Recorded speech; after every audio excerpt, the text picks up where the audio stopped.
Hello, friends, and welcome back to another exciting episode of Play Along Podcast, the podcast where we play through games. And in today's episode, it is the penultimate episode of Dispatch, going through episodes 5 and 6 of this game. I'm very excited to get into it. I'm your host, Jared, and I'm joined by Kai and Ben as always. Gentlemen, I almost said happy birthday for some reason. I don't know where that was going to come from. How you guys doing? I have a stuck sneeze. Bless you. Thanks. Oh, see, actually, it was the bless you. I knew that was coming, and that was what I was trying to say. Yeah. Doing well. You know, it's past. Doing good, man. I'm doing better. Good. My brain's not gonna implode, so that's nice. That's always good. Yeah, you know, happy to be here. We're doing this a little later. Got a little bit more energy. Got coffee in me. Played. Listeners of the show can know like Kai's energy kind of will tell when we're recording the podcast. Yes, I'm a very accurate clock. Depending on how enthusiastic I am to be here, you know, the earlier the less enthusiastic. You can tell. You can tell the moon and the stars by my moves. So. And people have already listened to it at this point, but last week's episode was the Game Boy Advance episode that Kai and I recorded in the evening, and we definitely had. There was a lot of energy. there was that. There was energy. There was inebriation. There was it was a good time. Yeah, my wife asked like how the recording was, and I was like, I had a great time. I don't know how great the episode's gonna be, but I had fun. And that's all. It's gonna be wild to edit, but yeah, it's fun. You know. It's free jazz podcasting. That's essentially what it is. No structure, no rules, just kind of a theme. I really went into that episode being like, okay, it's the 25th anniversary of the Game Boy Advance, and let's do it. Let's do it, and that's what we know. And that's what we did. Awesome. Well, everyone, we also have a guest on for this episode. Ladies and gentlemen, give a warm welcome to Danny, aka CGDannyB, back on the podcast. My boy, how you doing, man? We back to talk about Planet of Lana 2, baby. That's what this episode is. Hey, what's popping, guys? How we doing? Doing good. Yo, I would be down to talk about Planet of Lana 2 because I need to play that. I love Planet. I've played like 2 hours and like this is fun. And then every other review code, they're just like, hey, I know PAX is coming up, but do you want to play these new games? I'm like, I don't have time. I'm sleepy. Yeah, I see all you people going to PAX and everything. Your schedules are probably already packed, and also like reviewing games and everything. This is a very busy time in the game content creation space for sure. I will go to PAX. I'll go to PAX one day. Not this year, maybe next year. Coming out every year. We have this little place. Jigga McCourt always books it. It's this little like I cannot think of the name. It's like a little bar and grill kind of place.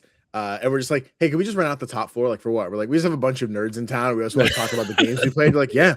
So like the first year was like 6 of us. The next year was like 20. I think this year is like 46 of us showing up. Like, let's fucking go, dude. Jesus Christ, bro. Yeah. I'm like that Squidward meme where he's like watching Patrick and SpongeBob play outside. He's out the window. I'm like, the PAX one was tough. But my partner's at Gary Con as we speak. And then we did karaoke last night. I'm like, man, I would like to be there, but I get PAX next week. So I'm gonna take it. Yeah. I was like, that's already gonna be a lot to do. So keep the schedule open. But Danny, if people are unfamiliar with you and kind of what you do over on the internet, why don't you let them know? Of course. Well, hey everybody, I'm Danny. I go by CGDannyB online. You can find me on TikTok, Blue Sky, Instagram, Twitch, YouTube, whole 9 yards. Talking about indie game news, reviews, whatever I choose. You can find me on doing short form content, talking about upcoming games, which ones we're looking forward to. Every week we have Play Log Podcast, which is me and my partner Topher talking about whatever comes up. We just had our 100th episode where we ranked the 100 best indie games of all time. So that was lit. And then sometimes we stream on Twitch and also a lot of TTRPG stuff. So I've not been streaming on my own Twitch, but hey, we're doing a Daggerheart game soon, and I'm so excited for that. Nice. Yeah. Rolling dice, man. It's a time. It's so good. I know like Ben's into a lot of like D&D and TTRPGs as well. And you got to pick your guys' brain. I was talking to Claire from Date With Us, who she's very much into TTRPGs as well. And just like, this is just a whole world that I have like no experience in. Hold on, the racetrack. The racetrack is back. Hold on, pause. I thought you were about to get blasted by like a rifle from Halo. I was like, wow. It's a whole world that I have very little experience in, but it's just like it's so interesting, all the different kinds and different types, especially like seeing all the stuff that you do, Danny. There's so many different like any kind of fantasy or any kind of worlds you can build in here. It's just really cool. Yeah, I'm learning new ones like every day. So it was like 2 years ago now, me and my buddy Cujo from Crit Hit Chronicles, we were like, let's just do a full rewatch of My Hero Academia leading into season 7. So like every Saturday, like let's watch like 3 or 4 episodes with my Discord community or whatever. Yeah. And as we got caught up, he was like, "Hey, I've been wanting to do a My Hero Academia game, like US based high school. Would you want to play it?" I'm like, "I've only ever played D&D, so like I'm down." He's like, "We're doing we did Kids on Brooms was our first one. It was D plus Ultra. I played Colt, who was like the really shy kid who's just like, I don't like when people pay attention to me, but he's got like neon powers and he's really fucking dope. Then we did a season 2 where we switched to Kids on Bikes, and from there everyone's like, I like this Danny guy. Do you want to come play at my table? And then now we did everywhere. the Fallout system. I've done Vason. I have done well, what did we just do? We did Liminal Horror, Our Brilliant Ruin. I've done like 3 or 4 different Daggerheart games. So like and now we're doing like our full like not a 1 to 20, but like our like here's our 8 to 10 sessions seasons of Daggerheart. Where I'm hoping to play my Clank Druid, which I'm like, that's gonna be so fun. Ooh. A beast form robot, yeah, let's do it. That sounds crazy. Yeah, it's been so much fun. I love it. Yeah, Ben, have you dabbled outside of D&D and done any other TTRPGs? I know you love D&D. Yeah, no, D&D is my main one. I mean, I know bits and pieces about like Pathfinder, and I know bits and pieces about Call of Cthulhu. Call of Cthulhu is a really, really cool system because it's where it's all based around. It's not combat focused as much. Yep. It's very much around. It's around like horror and stuff like that. So like you can like having like 12 or 13 hit points is considered a lot of hit points in Call of Cthulhu. But a lot of stuff is around like how you kind of react to the stuff you see and you like using your intellect and stuff like that. So it's a much more like slow paced, I guess, like realistic kind of TTRPG where although there's this like ethereal Lovecraftian stuff happening, you are just people. You only have spells if you find them in books, like you don't innately get them and stuff like that. So it's a lot more kind of grounded and a lot slower, and it kind of creates this like gritty horror kind of aspect where like you can't just go guns ho because there's no like saving throws over. Like if you die, like that is it. Oh shit. Yeah, and like things like guns do like 1d6 plus 2 damage. So if someone max hits you with a gun, you can just insta die like there and then. Dang, that sounds. I was gonna ask like how you really kind of implement that kind of like horror and anxiety, and just saying that is like, oh, okay, you can die at any point. That's like the moment we had a Cthulhu game recently. I was a photographer, and my 2 friends got like pinned. I'm like, I'm the last one up. What I'm gonna do is I'm gonna knock this giant fish monster out the window, so he falls to his death. I'm like, I got him. He's like, but after you do that, his friend comes up and sinks his teeth into you because I failed my roll and dives out the window with me. So I die as my 2 friends are down, and they wake up in some super crazy prison that I guess is a big thing in Cthulhu that I'm not familiar with. But I'm like, I'm dead, so it doesn't matter to me. See ya. I always shout this podcast out when I'm talking about D&D stuff, but like Dungeons and Daddies. Season 3 of Dungeons and Daddies is set in the Call of Cthulhu system. And it takes place in like a rural area of 1950s America. So if you want to listen to like how Call of Cthulhu is kind of implemented, they do a really good job of like having these people who are not like based in the occult whatsoever. They're like, I think they're bowling players in that season, and they get caught up in this like occult stuff happening, and you can see some of the brutality of like, because you have a luck system of Call of Cthulhu, and what you can do is you can roll, and then say you roll. So the way sorry, this is going to be boring for some people, but the way Call of Cthulhu works is Kai's like rolling his eyes, rolling back. It goes up to 100, and the higher the score, the more competent you are. And so when you roll, you want to roll above. Like, say your score is 52, you want to roll like 52 or above, and if you roll below, then you fail. And what you can do is you have a luck score, and you can burn that luck score to add points to your roll. So if you fail and you're 4 short, you can burn 4 luck and then make the roll. But then luck is its own roll as well. So sometimes if you want to try and do something, they'll get you to roll a luck roll. And if you've got no luck, you have nothing to roll. So it's like, it's a really cool system. That's cool. I don't know how we're going to do it because, we're already doing a ton of content, and I'm having a baby that's happening soon too. But I miss when you were doing our D&D, our little D&D video game podcast that you created for us, Ben. That was so fun. I miss doing like D&D stuff, and there's something about rolling dice that I just like. I wish that was in more video games too. Give me dice to roll and like give me percentages to fail things. Like that's kind of, I love that. I love that system. Yeah, well, I don't know if you want to say, but there's a shit ton of fucking percentages in this game, and I failed loads of them. There you go. There's the one. There's the stinger. There's the segue. Awesome. Okay, well, let's get into some housekeeping before we jump into this episode of Dispatch. Whether this is your first episode or your 303rd episode, welcome to Play Along Podcast, the podcast where we play through games in a book club format. What we do is myself, Kai, and Ben each take turns picking a game. We then break that game into sections and come together every other week to talk about those sections specifically. I think at the moment the sale's probably over, but Dispatch did go on sale. You know, the play along curse happened, but just a little later than it usually does. Anytime we pick a game for our podcast, and it inevitably goes on sale after the three of us have already bought it, which happens all the time. Yeah. So just, you know, keep your eyes out. Dispatch may be going on sale in some places here and there too. But again, still a great time to pick up the game, join the conversation, and play along with us. On top of that, we also have another series on the show called Get Wrecked, where us and a guest are swapping video game recommendations. This month's episode, are we in April now? We are in April. This month's episode, Ben is going to be joined by Dave Jackson from Tales from the Backlog. Shout out to the homie. And they're talking about Superliminal and Devotion. Are those the two games you guys are talking about? Yes, correct. Yes. Devotion's interesting. I haven't yet played it, but I had to go hoops to like download it, right? Yeah, I mean there weren't a lot of hoops, but like it basically got pulled from the Steam store due to controversy around the Chinese Communist Party and its reflection of that. So I had to basically go straight to the developer, who are a Taiwanese developer. I had to buy it from their website and then like manually install it to my PC. So I'm interested to play it because I don't know an awful lot about it. I think it's one that, like most of my games at the minute, I got from a TikTok at some point and added to my wish list. So, I mean, anything that's kind of been removed from a storefront because of its views and how it depicts things always kind of piques my interest because I'm curious to see what it is that is saying. Yeah.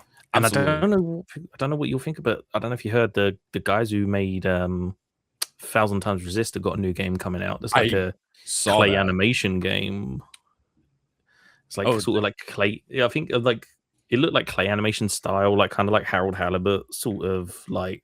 Oh, I thought I saw that they said they had something coming, but I didn't know if they announced anything yet. I saw that like brief. I don't know if that was brief gameplay or what. I might be misquoting myself here.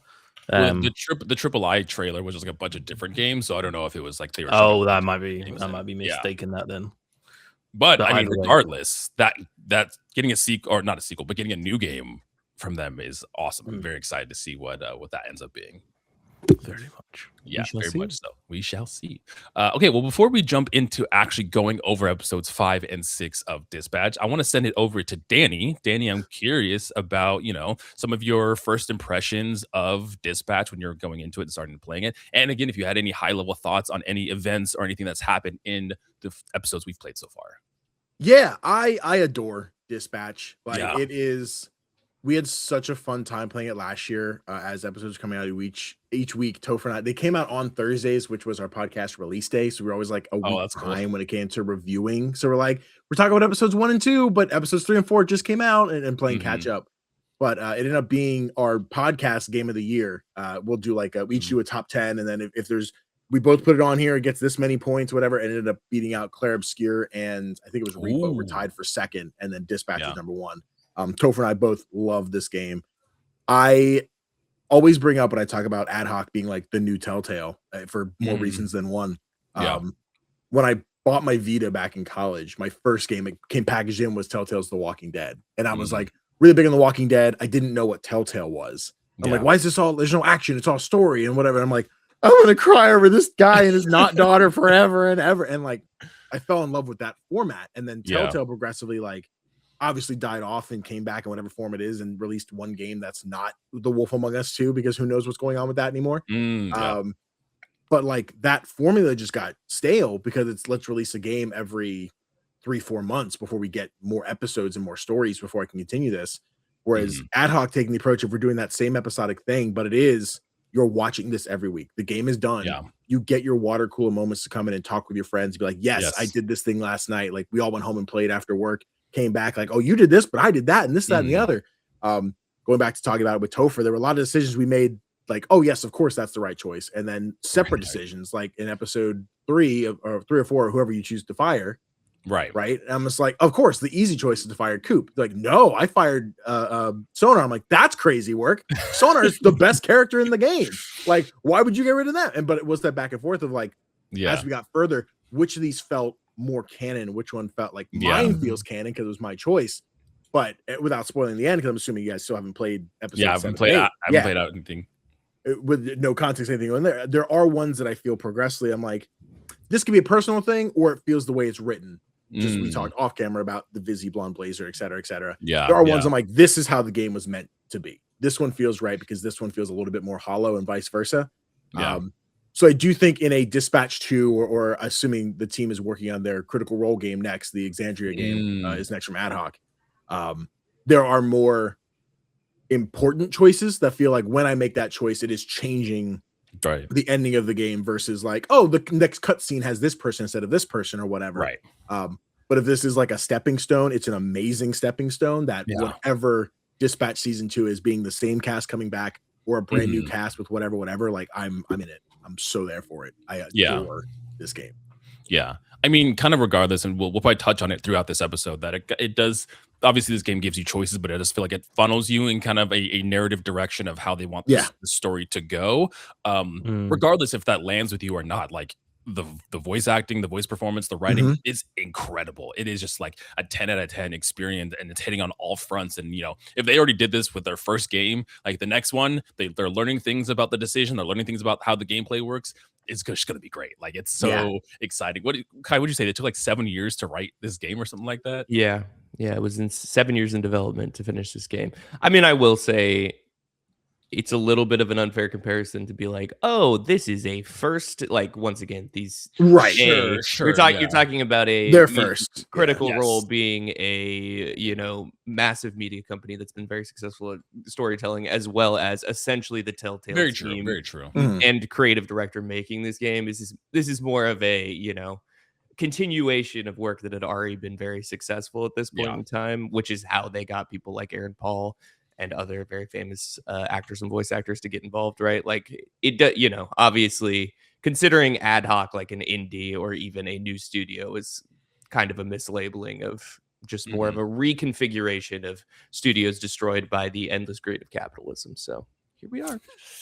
Yeah. Wasn't it the same with like, that reality check and just being like, I forgot capitalism was a thing for like a hot minute. For like I was really in the for game 3 seconds, and then now I'm sad. Yeah. Okay, well, getting into episode 5, the beginning of this episode, it starts off with kind of a little montage of Robert, you know, exercising. He's in the gym doing different things, running and everything, and I really liked kind of this approach because, again, he was Mecha Man. His suit is kind of who he was, right? It's a big representation of him as a superhero, and you know, he wants to do something. He wants to. God, my brain just fucking shut down. He also got called out for having a dad bod. So, you know, which again, we talked about this too when both Invisigal and Blonde Blazer say this. We're like, Robert does not have a dad bod.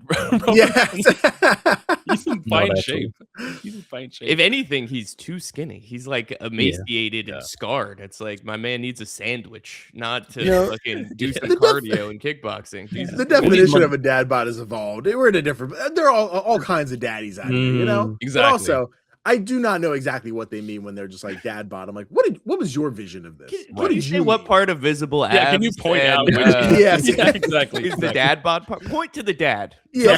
Someone point to the dad part. Is the dad bod in the room with us right now? Is it here? Is it in the room? But Flambe is here and giving him shit about not being a real superhero. He's over here squatting crazy amounts like nothing, and just making Robert really. Is that how that works? Like, if you have superpowers, you're automatically jacked? Is that?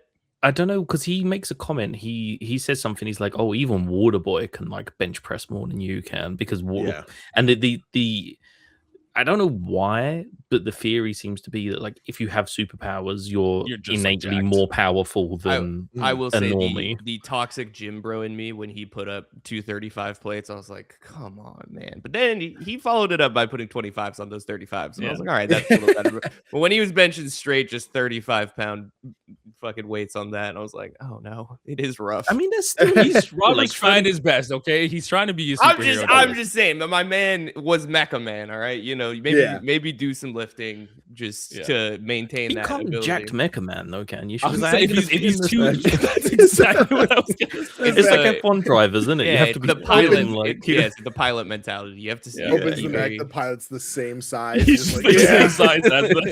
It's just a real thin layer of skin. Just the mech ain't nothing.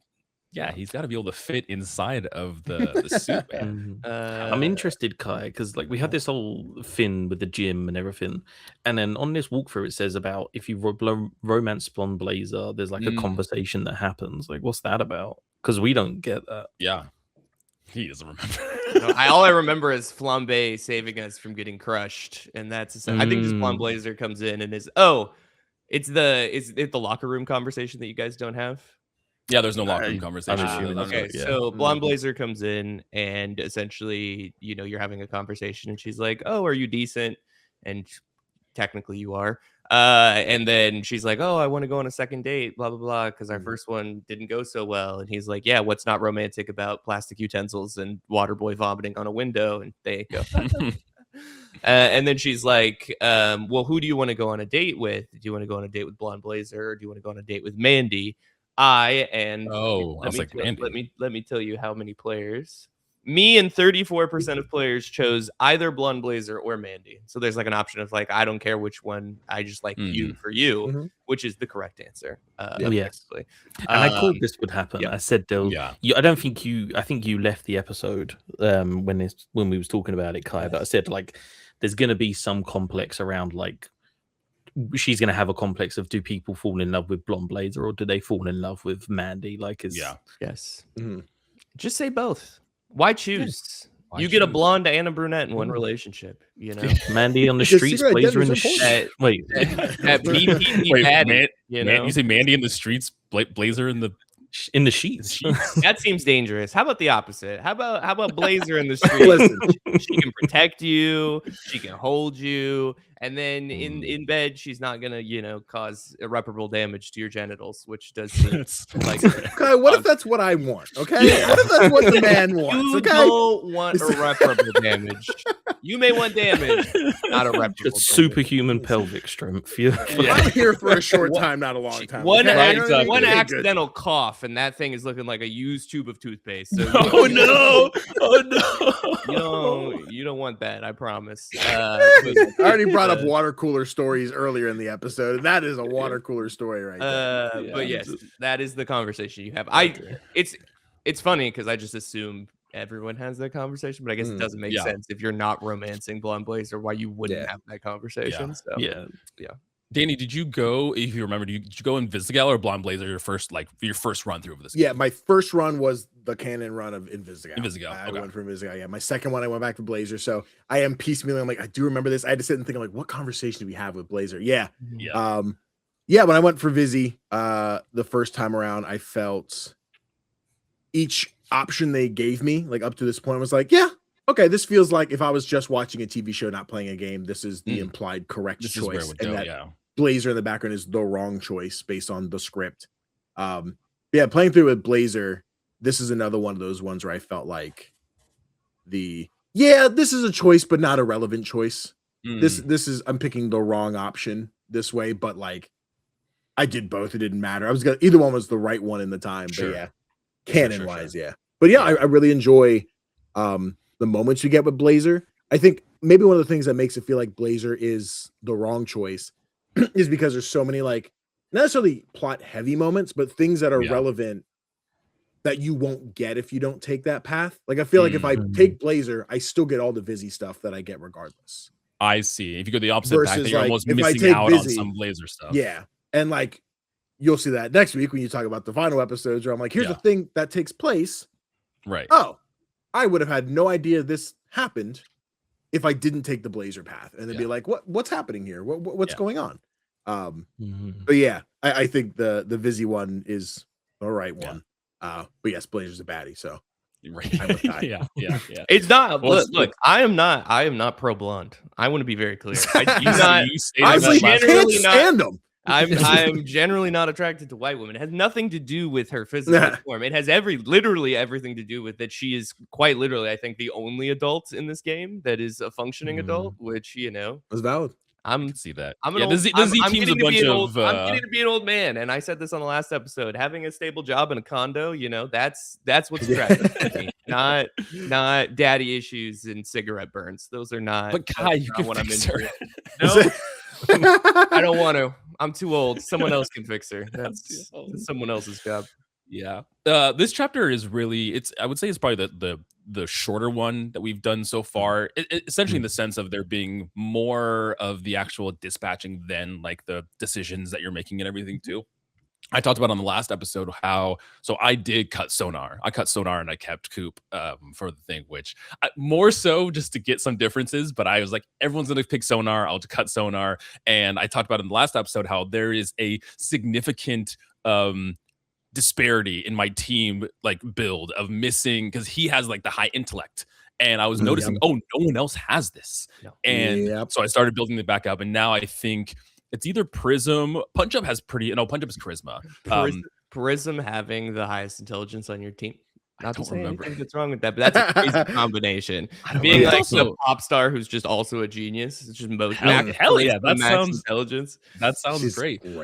But I started building now because of the missing Sonar and his intellect. I started building. I don't remember if it was Prism or someone else. I started building other characters in intellect. So I started seeing that discrepancy less and less in this. But man, that first time was rough because I was like, Sonar not being here really makes a difference. Just one on the record. Coupe.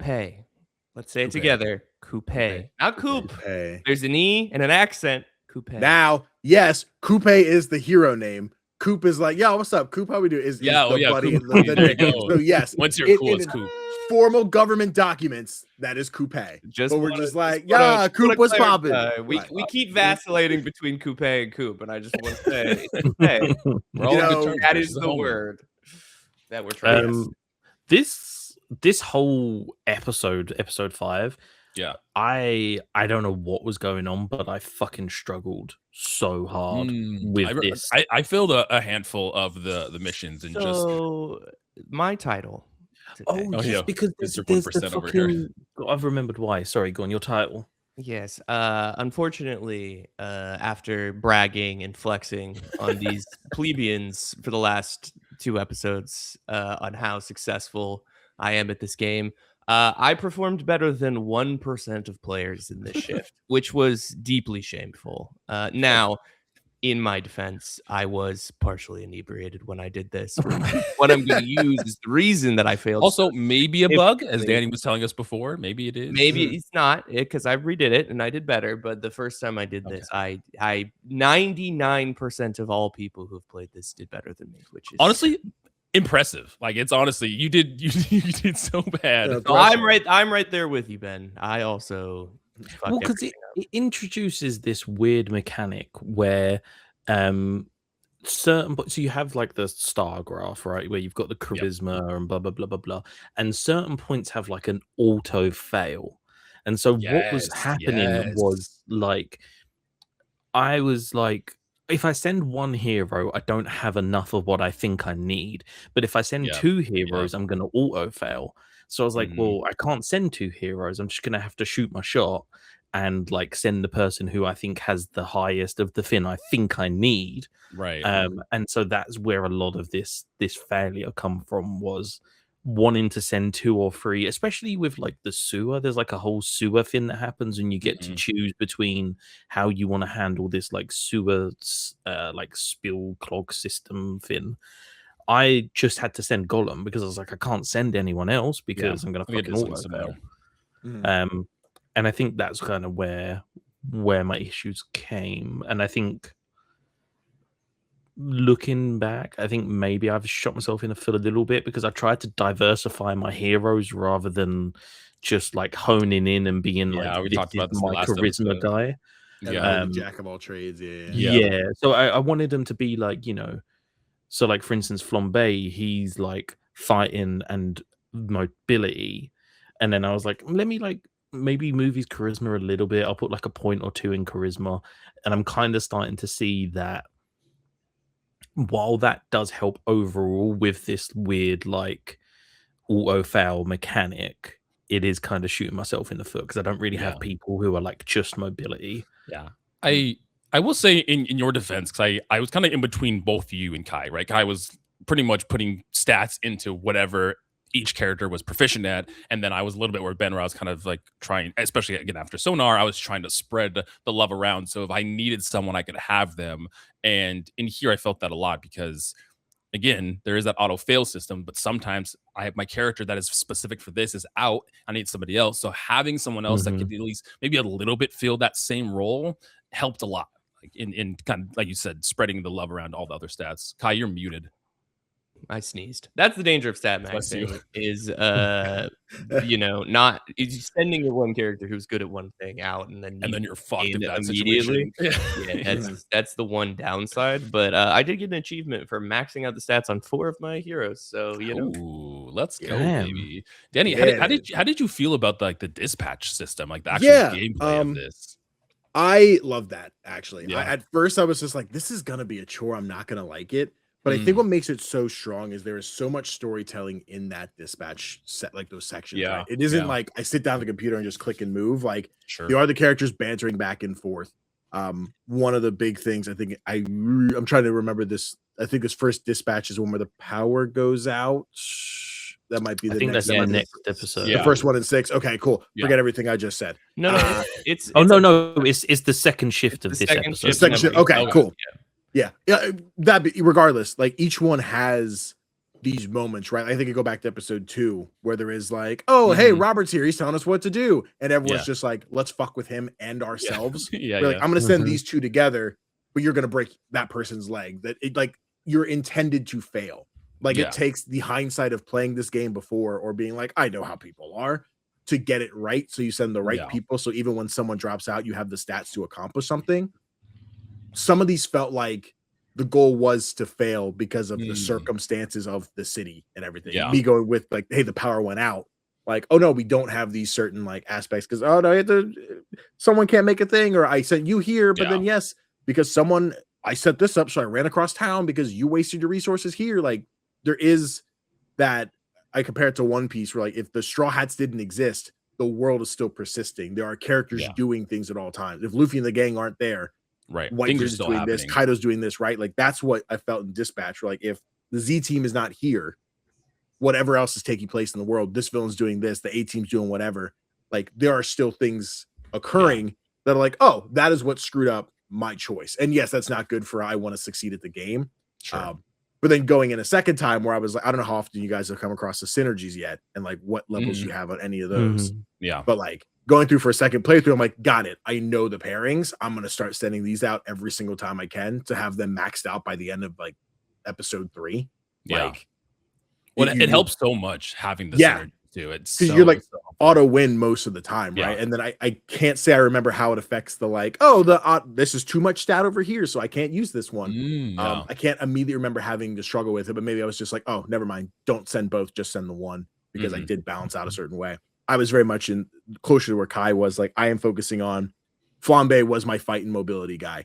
Prism was my charisma. And I think once my second playthrough, when I gave up Sonar and had that lack of intelligence, I think I split intelligence between Vizzy and Prism. But then if I'm like, I need both of them together, if I didn't have enough, Prism was able to clone Vizzy to get that third step of intelligence. That was kind of the spot MVP. I was with it. Yeah, Prism by the end was it was just like, who'd you send the most? Prism. Who'd you send the most through all 8 episodes? Prism. I'm like, yeah, I fucking did. Yeah, I did. Prism's awesome. That's funny. Yeah, I started doing things as well. Like, I try and think about the only way I can explain it is like if there's a theme to the mission. So I can't remember if it's this episode or next, but there's a mission where somebody calls up and is like, "Oh, like I think my house is haunted. Like I want someone to come over."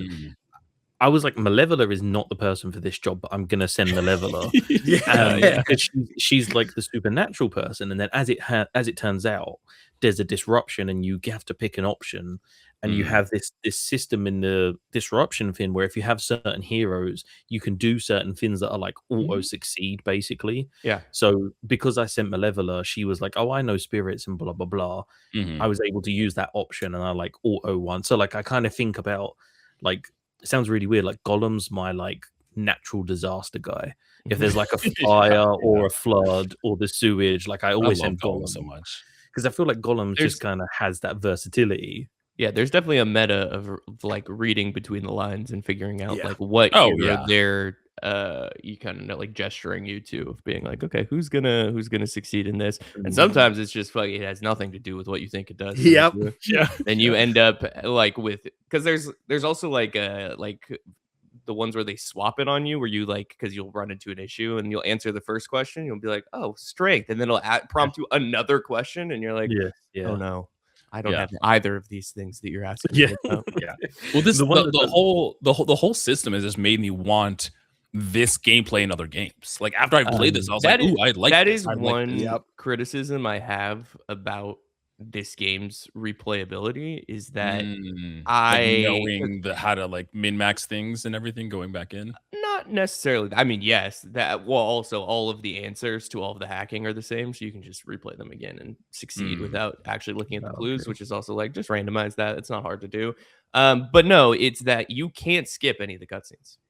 So like when you're replaying sections, you have to sit through all of the decision making and cinematics without just replaying the sections. Like I'm literally only replaying this so that I can not be as bad as I was the first time doing it. I have to sit and make all the same decisions I made the first time. And it's like there should be an option in which I'm just like keep my same options, replay the sections, go from that there. was my issue. Replay the dispatch, like rather than exactly. Like that was my issue with things like I tried. I don't platinum things very often, but I tried platinuming Marvel Spider-Man, and I think you have to do a new game plus run to get the platinum, if I'm not mistaken. And I was gonna do that, but you can't skip cutscenes in that game, and I was like, oof, I don't know. And I had just finished. I was like, I don't know if I can go through a whole other game where I can't skip through the cutscenes, where my intention is just to like collect things and finish this game as quick as possible. So I get that. I feel that.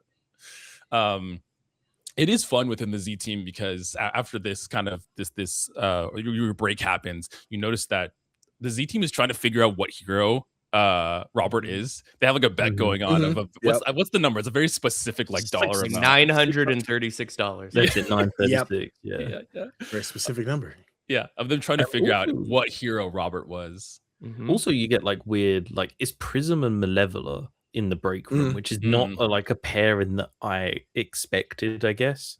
So it's just kind of interesting to be like, oh, like they are actually a team, because you kind of like it was very clicky at first, right? You had like Punch Up, Coupe, and Flambe, and like they kind of all had their own kind of like groups that they stayed, and they seem to be mixing a bit now, which is cool. I mean, the dynamic here I really liked where sorry, I'm struggling. My brain's the dynamic I liked. Is when they're talking about like Prism's dad, or she's like, I didn't have a dad, and she gets all pissed at Malevola, and she's like, you told me you didn't have a dad, and she's like, What's that supposed to mean? When we didn't have a dad. Oh. Yeah, the snappy aggression. Of the like, you're probably just like, what you mean? Because I'm black, I ain't got a dad. You're like, no, literally, we had a heart. I don't know what happened. What's wrong? Oh, yeah, you're right. My bad. I feel you, Prism, right there, and then after this, I mean, I think I made a comment. I was like, oh, I'm double jointed or something. Like I wasn't. I think I made the same. There's no option to like give them any information. Yeah. And then you have this like cutscene where. I don't know how Robert never thought of this before, but like Robert is fixing the Mecha Man suit without Royd there. He's like welding stuff.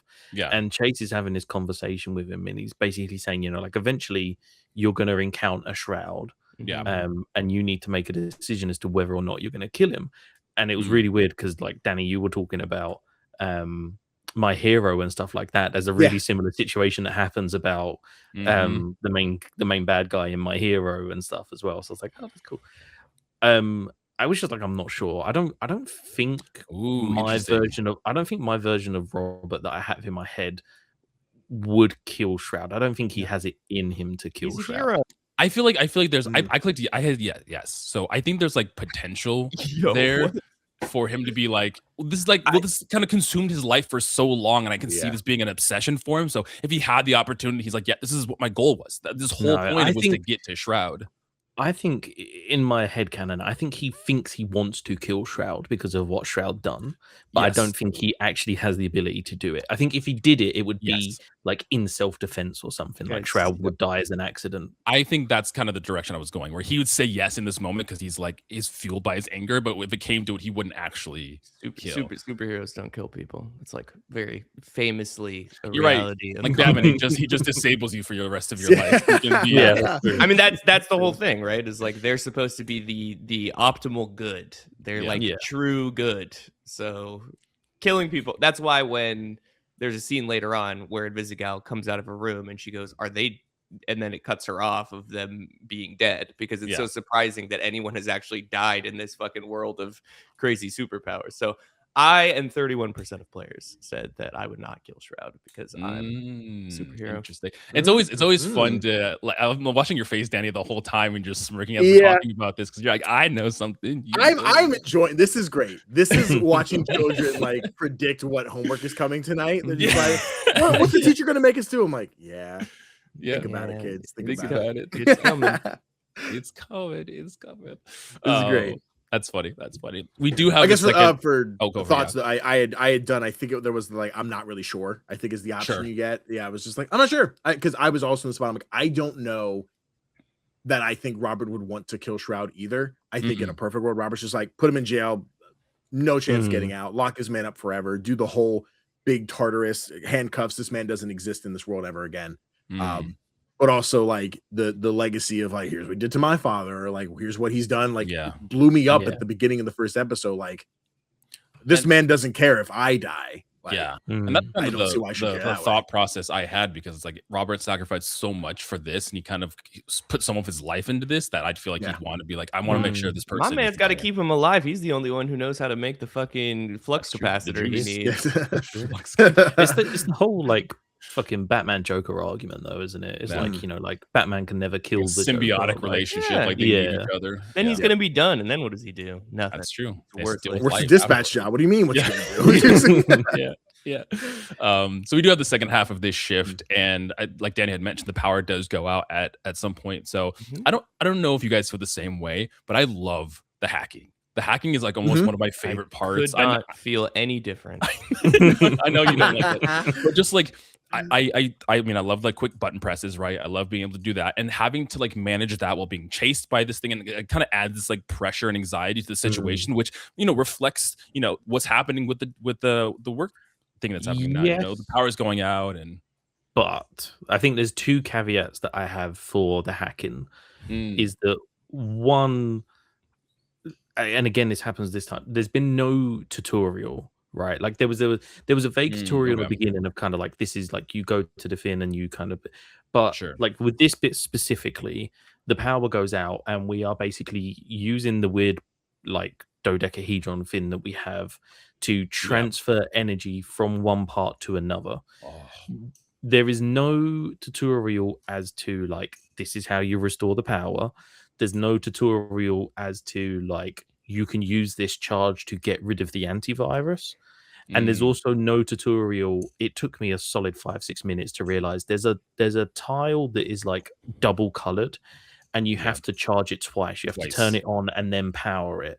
And I couldn't work out how to progress and I was kind of stuck there.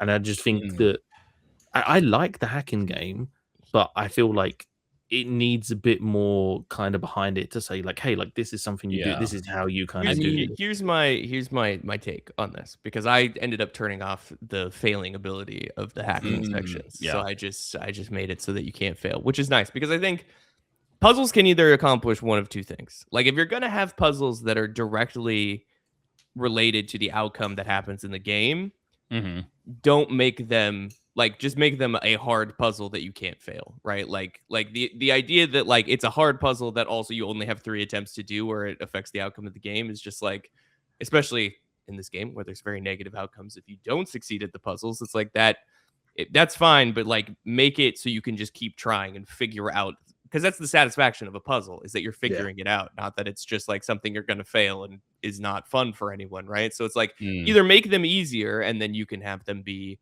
you know, the fucking 3 attempt thing. Like, you know, there's lots of games in which this mechanic essentially has existed for years and years and years. Ratchet and Clank being one of them, has a similar mechanic to this when you're hacking things, but like those were not like detrimental to the outcome of the game. They were just like ways to open doors, get additional items, right? So if you don't like these, turn off the failing. It's very easy. Just go in settings. You don't even lose any like weird, well, maybe you do at the very end lose an achievement for turning it on. I don't know. But it does make it a lot more enjoyable and allows you just like to try it over and over and over until you succeed. So, but if you like the challenge and you don't mind it potentially impacting your playthrough, keep it on. Keep it on. I didn't, because I think his next episode, one of the things I got was like I failed to help Vizzy in the whole kind of situation at the end. I didn't fail to help her. I failed the hacking game. Yeah. So it's kind of like it presented it as a choice of like I chose not to help her, and I think that's what it said. It was like you and 33% of people chose not to help in Visigal. And like I didn't. I failed the fucking. I'm just bad. Interesting. Yeah, I mean that one specific. We get to episode 6. That one was pretty stressful. I think with the amount of space to explore, the time limit, and the extra challenges. That one became very difficult. I remember. I think I've passed that just by the skin of my teeth, and I was streaming that as well. So I was like super mega panicked. Oh my gosh, you're already stressed. Everyone, stop talking to me, and we'll talk about the annoyance of chat for episode 6 when we get to that too. I really enjoy the puzzles. I think, honest to God, if they were just like, hey, we put out an update, there is the endless dispatching / puzzle part where those things can pop up randomly, I would totally lose hours to that. I think it's all really for fun. Sure. Yeah, for sure. Just give me an RTS game with a bunch of superheroes. Yeah, dispatch. Honestly, that too. That works as well. Get that. I'm a big proponent of if you're working on your this is our IP, this is what we're working on, but we want to do something else. We know a dev that could do this. Like take the Into the Breach team and just make a dispatch game out of Into the Breach. Like do it, whatever. Like I love when people do that. We just, for better or worse with the reviews, Mad Cat making the new God of War game. Like that's awesome. Giving a new studio a big IP and let them make a thing. Like I love when they do that. Cadence of Hyrule being another good example. Yeah, I mean Pokopia was the Dragon Quest Builders team. Yep. Throw it to whoever you want to throw it to. Make a cool team, make a cool thing with big IPs, and let more people play that title. Yeah. How do you? Oh no, go on. Yeah, I was just gonna say I like the stress. I don't know what it is about it. He's a puzzle slut. We all know that. I do. My man loves the QTE. He loves the challenge. I do. And there's something about being like, okay, you have to press all these buttons. Not only do you have to press all these buttons, you have to do it within this time limit. There's evil things chasing you. You have to solve these puzzles that you don't have the solution to, right? Ben, you talked about like a tutorialization. I almost kind of like it not being that way because it forces me to try to figure it out in a high stress moment. And we talked about like, you know, the relationship between the dispatch and like the Telltale style. They're very different kind of gameplays, but how they work together. And Danny touched on how the dispatch having like narrative points that kind of reflect the story. When there's stressful things that are happening in the narrative, when that's reflected in the gameplay, I like that. When you can feel that anxiety. Can I ask then, like, let's say I mean, we're talking about it like it's some sort of mythical creature. We'll get to the episode 6 hacking game and stuff. But like, let's say in that situation, Jared, that there was no tutorialization of how to get rid of the antivirus and how to properly do the electrics and all of that stuff, right? And that was your first time coming across that, and you lost in Visigal because you couldn't complete that challenge. How would you feel then? I guess you're right. I'm reflecting on this being success. Like I was successful at the end of it. Like if I lost, might have a different like feelings. Yeah, and I think that's the way I'm thinking of it. Is like I don't think it needs to be like heavily tutorialized, but like even something of Robert being like say you got the electric. And then Robert was like, "Oh, hey, I wonder if I can get rid of the antivirus with this." Like, that's enough for me to kind of go, a little code or something that happens in there. Yeah. It doesn't need to be like heavily tutorialized. Like, you can use an offhand comment to set something up. I can see that. I think I'm of like two minds. Part of me would actually love that because it's like, oh, like in a game about decisions, things like this, failing has like extreme consequences to failing. Like you can lose a person, people could die, whatever. The other part of me, like if like Vizzy died because of this, I'd be devastated. Be like, oh, this is my fault. I did this. I failed this. This was my fault. So I can see both sides, but overall, I totally get where you guys are coming from. But for my own personal preference, I love this kind of. I love this. I want to like say like I enjoy the hacking sequence. I think I think it could do with a little bit of refining in kind of explaining to the player a little bit more how all of the caveats work. Yeah. I mean, not even the like. I mean, sure, refinements. I just find them repetitive. Like, there's a lot of different ways you can approach hacking puzzles. Like, give me different types of. I get that they're adding elements like the electricity stuff, but like the core. Push arrow buttons in a certain way and go figure out how to get to these. Like, okay, like we've done this. Don't like that shit either. We've done this. Well, like it's like 6 episodes now. Like, we get it. Do something else. Do something more interesting. It's a fucking puzzle. It's not that hard to come up with. I mean, that's the same as the dispatch stuff, though, isn't it? It's like the dispatch stuff you find interesting, though. Yeah, and it's more. I mean, I find that repetitive too. But you know, that's kind of there's a bit more enjoyment. That's kind of the conceit of the game at a certain point. Like we're doing. Once again, it would be less of a pain in the ass if it was A, randomized, and B, you could just skip to it and do it over again. Like if you just play those sections continually. But you know, you can't. So here we are. Yeah. So after that shift too, they all the Z team convinces Robert to come out afterward, go to the bar, a villain bar specifically, what's it called, the Sardine. They go to, and this whole bar scene is kind of one of my favorite parts of the game so far. Like it's so good. It's so good. So I am curious, Kai, there's probably no Blonde Blazer involvement at all in this, right? Is she okay? So I didn't know if it was like I picked Invisigal and went down this route. So, like, sorry, I didn't mean to cut you off, Jared. I thought out loud. So, like, for us, it starts with, like, us going to the bar. Yeah. And, well, I mean, it starts off, we buy Gollum a drink because Gollum can't come inside the bar because he's too big. So sad. I love that, man. So, we head to the bar, and then the whole conversation that happens at the bar is about the date. And it's about, like, oh, like, I think I said, like, oh, like, I had a good time. And I kind of said, like, you know. Same. So, do you have any of that conversation whatsoever? No, I didn't go on a date. How would that work? No, that's what. I didn't know. I didn't know if you had any conversation. They just skipped that section. It's the same. Was it not like some Vizzy banter bullshit? Or just you're a dumb bitch, Robert. I'm getting to the table. Like, I mean, I'm sure it's something. I'm sure she punches us for no apparent reason because she has the emotional capacity of a toddler. Like, I don't know. It's just we kind of skip over it. Is high today. Go down. Honestly, the best part of the whole thing is Flambe's like "Robert, I'm a bitch" song that he sings on karaoke. This has been in my fucking head. We literally have it as a soundboard effect in our Discord. We sang it so much. We be playing Rivals, just all focused in. I'm a bitch. My name's Robert. I'm a bitch whose name. And we just put that on the soundboard. We need it now. It's fucking brutal. So good. Yeah. It's so good. And like it playing at the end of like the episode 2 and like the credits. I was like, I need this. I need to listen to this. It is a banger. It is a banger. Well done, and also, I know it's later on, but like the song Prism does, like while all the shit's kicking off, is a Post Depressed, bro. Oh my god, that shit's on loop in my head ever since I saw this scene, man. But you have this conversation. I think this is the conversation between Vizzy and Rob, right? Where basically, none of the choices matter, but like Rob, the general conversation is like, everyone thinks I'm a fucking narc. No one on the team really likes me. Like, what the fuck am I supposed to do? And I basically just went with a whole kind of like, they all think I'm a narc. And then I think you end up going off and buying a drink or something. Is that how it, before the fight kicks off? Is that? Short. You're getting tacos, right? That's at the end. Tacos is post fight. I think at this point you're having the conversation with Vizzy. I think big arm dude shows up. Big arm dude is just like calling out what seems like Robert, like you're a bitch. Like I'm not talking to you, and then goes after Vizzy, and then that's when shit kicks off.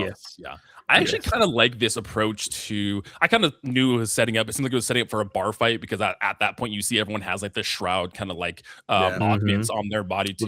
We had the big lizard dude who kept like the red ring. Like what do you want with ring, me? Why are you looking at Which me? does sound like a sexually transmitted disease. Yeah, that's crazy. Bro. I got the red ring. Melissa gave me the red ring, bro. Wasn't that also the fucking 360 fin as well? I was gonna say the Xbox 360 red ring of death. That's crazy work. Yeah. But no, I liked how it's approached where it doesn't show like as the fight's initiating, it doesn't show it right away. It shows the aftermath and then kind of like loops in moments from the actual bar fight that happens. Like I love that approach. That's so cool. I do and I don't. Again, streamed this. So we're sitting there and I'm like, oh, the fight kicks off. Robert gets knocked down and wakes up at this knockoff Taco Bell, whatever. I'm like, oh man, what happened? And just like, yeah, here we got the food. And he goes to put the straw. Now are we all playing with the QuickTime events or do we have just anyone have cinematics on? Okay, cool. Double check. I had the QuickTime events on. Doing cinematic just lets it play. But the moment they're just like, oh, I got to put the straw in the drink. And there's a clip of me on TikTok of me like putting the straw and then shoving the darts into the dude's cheek. I'm like, oh no, they made me do that. I hate it, but it's so much worse. Like you said, like if you're doing the QuickTime events, actually pushing the button or dragging, like doing that and physically being the one to do it is like, oh, this is awful. I'm responsible. Yeah, but then every time he goes to eat the taco and it slows down. Oh, it's like, bites the finger off. What are you gonna make me do? You're gonna make me do something, or like you're gonna rip open the salsa packet. It's like, oh yeah, rip the eyeball out of the head or whatever. Like, I wasn't fully paying attention. I wasn't fully paying attention, and it like pauses if you don't do because it's like it's not quick time in the sense that you can fail it. Like it doesn't progress until you do it. Lingers, So like he had the straw and it came up with the right trigger icon, and I was like, what the fuck? I was like, sure, okay. And then like you said, he just stabbed it in. I was like, oh, okay. And we ended up breaking the dude's arms because like he has like tiny spaghetti arms and then like giant massive arms. My favorite quote from this is like Bennett said, Prism is singing a song on stage with this is all happening, and she like uses her powers and blinds some of the people, and they're like, oh, she temporarily blinded us. She's like, temporary, bitch, you blind forever. It's one of our stims. The best bit is Punch Up is running around only punching dudes in the dick. And he punches Rob in the dick. And he's like, oh, I'm sorry. And then he runs off and punches someone else. And then that guy he punches is like, he's only punching people in the dick. Absolutely brilliant. It's so good. But then is the taco fin. So like the taco fin's kind of happening, and the whole time Rob was like, I ordered like 3 fucking Crunch Supremes or whatever it is that he wanted. And Gollum does end up in the fight because Malevola opens up a portal, and then Gollum comes in as well. And you're all kind of sitting there, and basically Punch Up says, he's like, we all know this Robert Finn is a fucking farce. Like we know that you are somebody like who, like what is it? His name is Robert, which is ironic. He's like Robert. Why? He's like Robert Robertson. And so basically you're all there. And you get given the choice of saying either like I am Robert or I'm Mecha Man. Now, I went with I'm Mecha Man because although I was like, I know Flambe's going to lose his shit because it was all primed from the beginning, remembering the Flambe fight. Yeah, you're the one that Flambe captured him and turned him in and arrested. But also I kind of felt like, again, we're talking about canonical decisions and stuff like that. Like, I feel like this is the canonical decision. Like, they've almost had this kind of weird building up. You kind of like trust and bonding, even though you're all like at a bar fight. You're now like bonded together. Yeah, but that's it exactly. They've had this weird like team building bar fight. And you know, like we're asking them to trust us and to do all of this stuff, but then we're lying to them and not saying who we truly are. Plus, also part of me was just like, it's gonna come out eventually. There's no way that we can keep this secret. Like Vizzy knows, like it's gonna come out somehow. So hey Jinx. I was like, I'm just gonna like fucking pull the band-aid off and do it. Yeah, I did the same thing. It seems like, again, I don't know about if you made a similar choice, Danny, but it does feel like this is the moment. Like this is the moment that you're like, okay, I'm Mecha Man, and telling the whole crew. You, like I said, you've bonded, you've grown close to everybody in the time you've worked here. So sorry, again, NASCAR is driving by. Elephant circus outside. Seriously. My canon playthrough is tell everybody I'm Mecha Man. So we all did Mecha Man here. Yes. Yeah. Okay. Or do we want the other side of it? I've done both. So I'm actually curious. What happened? Ultimately, it's I guess not the same result really. So I guess for context to start, you tell him you're Mecha Man. Everyone's like, oh shit, like you're not like a nobody, like you're a big fucking deal. Yeah. Like that's Mecha Man. And everyone's like shocked. And then Flambe is like, I fucking knew it was you. Goes to just melt you. You have this like PTSD flashback of the fight in the mall and everything. Yeah. And Golem steps in front of you. It's just like, nah, man, you gotta chill. My boy, Young Gravy said full. That's like, hey, stop that. Even though I threw him out of that conference room. Yeah. Listen, I get it.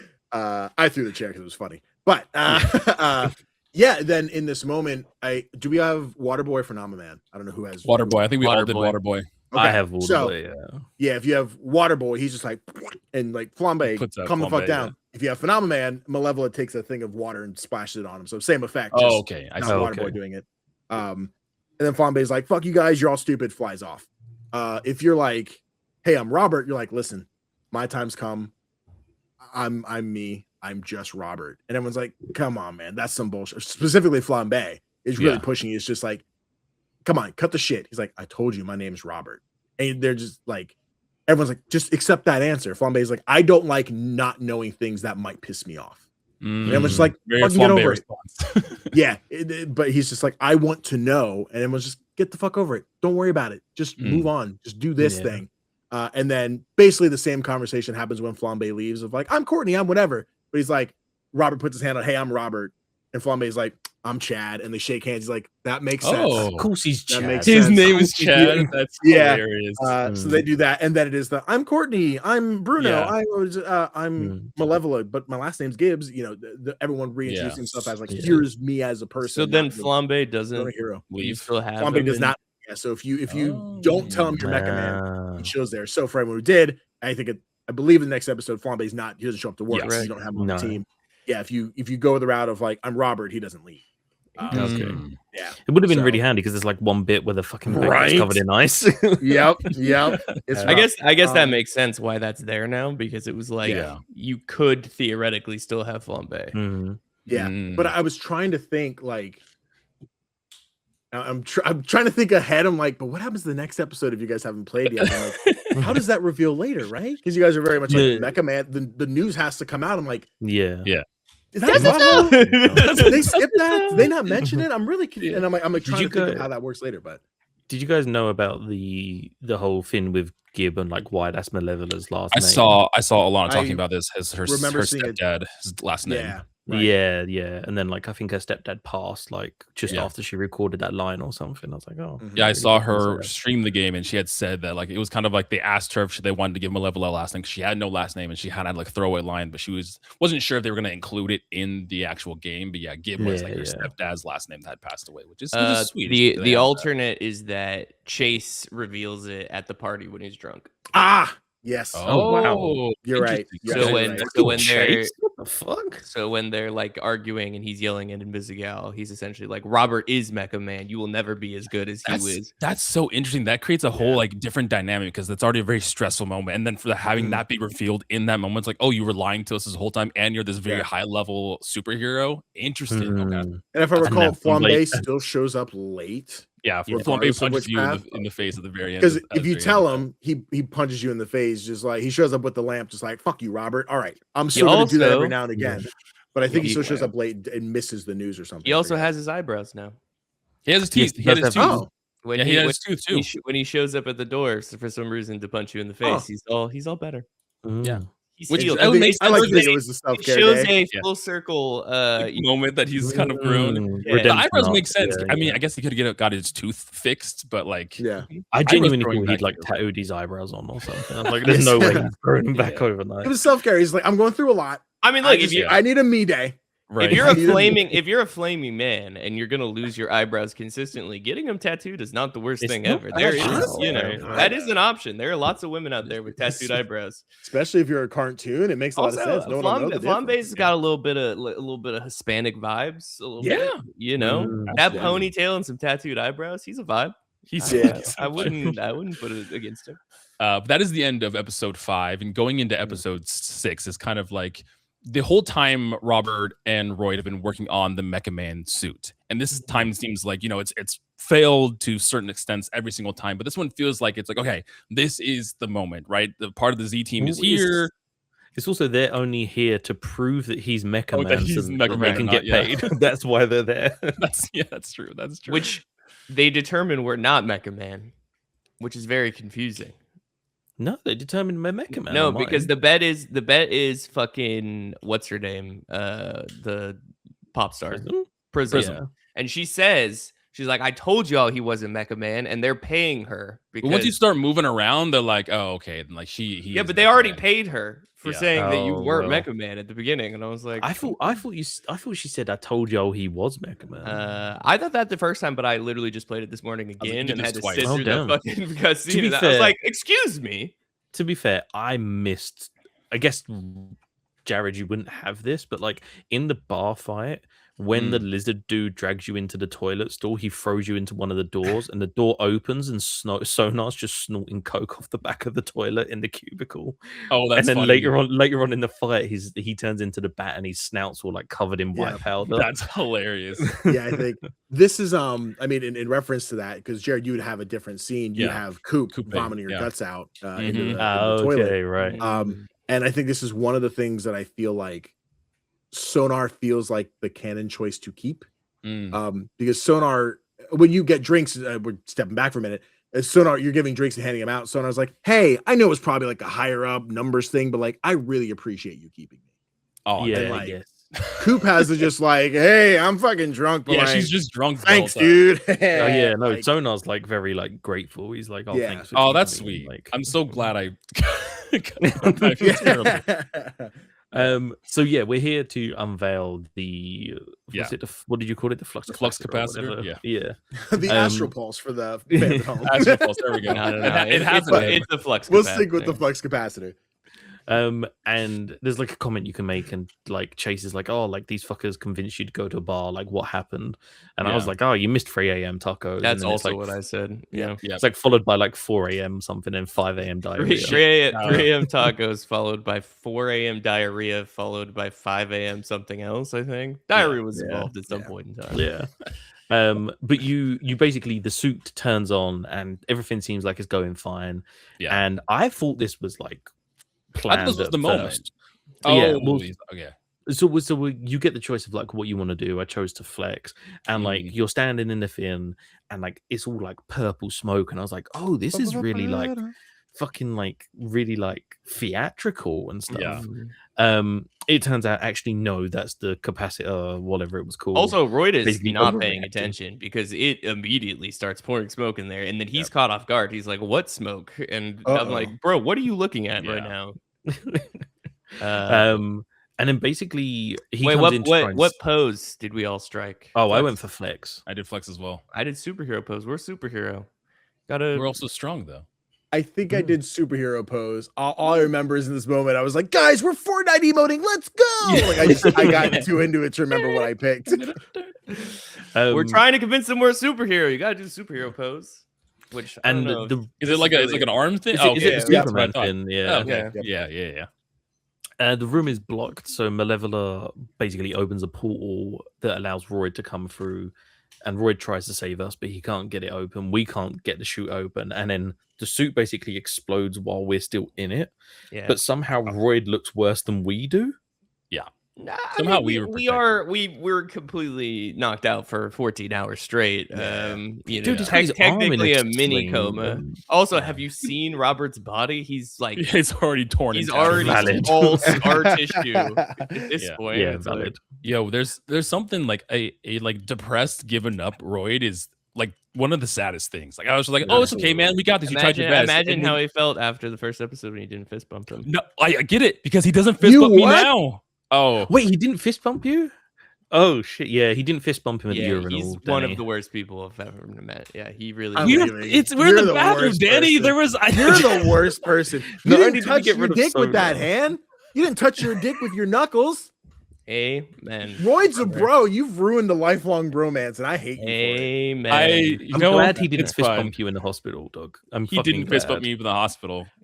Like Rob puts his hand out and he just walks out. He walks out. He doesn't fist bump you? No. No. So what happens That's is like so you sad. he's saying basically Royd's like, I can't recreate the astral pulse. Like it's over. I don't know if you got a chance to redeem yourself, Jared, because you might have picked the option, but like I was like, oh, it's just a minor setback. Like we'll get on it, like we'll keep on going. And Royd's like, no, it's done. And then he goes to walk out, and basically Rob's like, yeah, appreciate you. And he puts his fist up, and Royd fist bumps you and then walks out. That's crazy. So it's the same thing. I clicked like, I believe in you. He's like, even though you might not believe in yourself in this moment, I still believe in you. And he puts his fist out, and then Roy just walks out of the room. Well, Royd actually says when you say I believe in you, he's like, this isn't Little League. Which I was like, all right, fuck you, man. All right. Wow. I'm not, you're not my little league Royd in the bathroom. You know, I've already had people join our Discord just to flame me for that decision too. It's a good reason. But you did pick, if you pick I believe in you, that is the option that increases your relationship with Royd. So you might still get your fist bump at the end of the game. I don't know. We'll see. But now, see if you deserve it by then. That's cool. Also, Royd has some of the most interesting ways of phrasing things. And I mean, the Pacific Islander thing, sure, but I just think the way they wrote that character, I can't make the man mecha again. I'm just like, who would say that? That's not. No one would use words in that way, but it was. It's very. He speaks in haiku. It's like I like Royd. Yeah. I'm a big Royd fan. Yeah. I just assumed that was like how those from the like Pacific Islands speak. Like I was like, sure. Yeah. You also get here too. It's just like, I mean, it's kind of, you kind of get hints on it throughout the game, but like Chase does not like Invisigal at all. No. Like Chase hates Invisigal. You start. I would say hints is maybe a little. It's little. It's literally he's staring at her from across the office. I fucking hate her. He's literally out loud being like. Also refers to her as Invisibitch, which technically is her name. That's true. He put some stank on it. He put some stank on that. Stank on it for sure. I will say, I don't know why, but I turned into like a high schooler in this moment because like he's talking about her and he's like, oh, there's clearly a thing going on between you two. I was like, oh, do you think she likes me? And he was like, fucking, this ain't high school. I said I'm warming up to her, and he's like, you're doing what to her? And I was like, come on, Chase. You know what to her? Yeah. So this whole monologue is effectively Chase being like, I just don't fucking like her. She's a runner. Like it's almost like she's the only one who's beyond redemption. He almost kind of he thinks the other ones are losers, but he thinks they can kind of turn their life around and stuff. Which I was really surprised that they didn't lean into, because later on at the party there's an after thing that happens between Chase and Rob, and they're having this like heart to heart. I thought he was gonna be like, oh, like she like injured him and he's the reason he had to think about like but he just doesn't fucking like her. Like it's just and then we go in for a shift because basically Rob decides like, hey, I'm up, he's good, I'm fine, and I'm gonna go and do a shift. And this is where there's like ice all over the bank. I didn't have Flambe because Flambe had fucked off. Well, the other confusing thing is that when we get to our desk, it's Blonde Blazer who is. Oh yeah, she's doing our job. She just has the headset on, trying to do the job. That's the system you have. There's no like substitute dispatchers that like they have to get the boss to come in and be like. All I can say is like at my job, like. If I'm the on-call person, like if somebody doesn't show up, it's my ass that has to go in. I also think that like Blonde Blazer the Z team is her responsibility. Like she formed this too, so she probably has more direct, because if it was a different like team or a different dispatch. Is she like the branch manager as well as being a superhero? Like yes, she is. She is the branch manager of Torrance City SDN. Essentially, okay, right? Okay, yeah. Yeah, so the bank thing, I had to send Punch Up, and I think I sent Punch Up and Gollum to try and basically literally break the ice by smashing it. I think I did the same thing. I did, and it did not work out for me. Both times, which is impressive. Oh fuck! I failed both of those, which roll rough, but yeah. And also because Blonde Blazer being at your desk sets up the whole thing where she makes a comment. She's like, "Oh, like we'll see you tonight, like ready for tonight," and I was like. And you're like, what? I was like, what the fuck? I was like, oh, we're going on a date with Blazer that we don't know because we've been concussed. Gal, so or I'll be like, did I forget something? Yeah. I've been knocked out 14 hours. I don't remember. Yeah, exactly. Yeah. For this, I think in this point I like leveled up Waterboy, so I've got the ability where he can heal two people that he goes on the mission with. Yep. Water Boy was my most used person. He was my most used for both because he's leveling up so good. Boost instead of the healing. Oh, really? Yeah, that makes sense. He increases his the 2 necessary stats by like 2 or 3 points, which very useful. Yeah, is that only temporary for that call? Is it? Yeah. Oh, okay. Yeah. But if you're not whiffing it and taking damage, who needs the healing? You know what I mean? So actually, I guess you're right. Well, they also give us a Band-Aid thing. Like I was gonna say, I have almost no one take damage during. Yeah. Generally, if there's like an auto fail one, I'll just use that on. So interestingly, I reached max rank at this point for dispatch caller, so I've got all 3 of the fins. The last one brings back a hero who's downed. Yeah. The second one here's an injury, and the first one brings someone out of resting. Yeah. Something I noticed is I thought they were once per episode, but they're once per shift. Right. So I didn't know because I was like, if I use it on the first shift, I'm not going to have it second shift. But you get them each shift, so you can just kind of use them as freely as you need to. Yeah, use them as you need them. Yeah.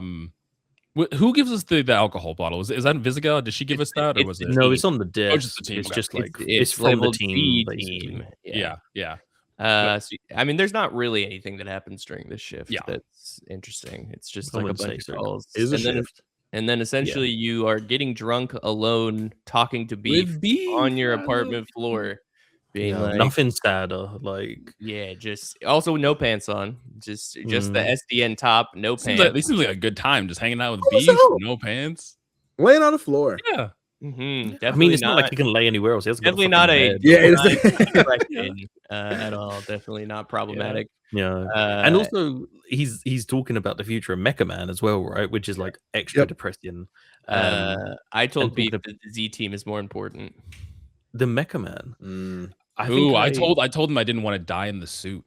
Oh damn! I said I worked hard to be Mecha Man, and then Rob goes on this whole thing where he's like, I don't know if I'm ready to be sidelined. Like he's like basically like, oh, interesting. He like reflects on the fact that he's like, when you say like, oh, the Z team's so important, he just says like, they're actually getting somewhere, they're getting better, and if I can keep training them, they're going to be more impactful than I ever was alone. He's passing a torch. Okay. That was my second choice. The first one was I don't want to die in the suit.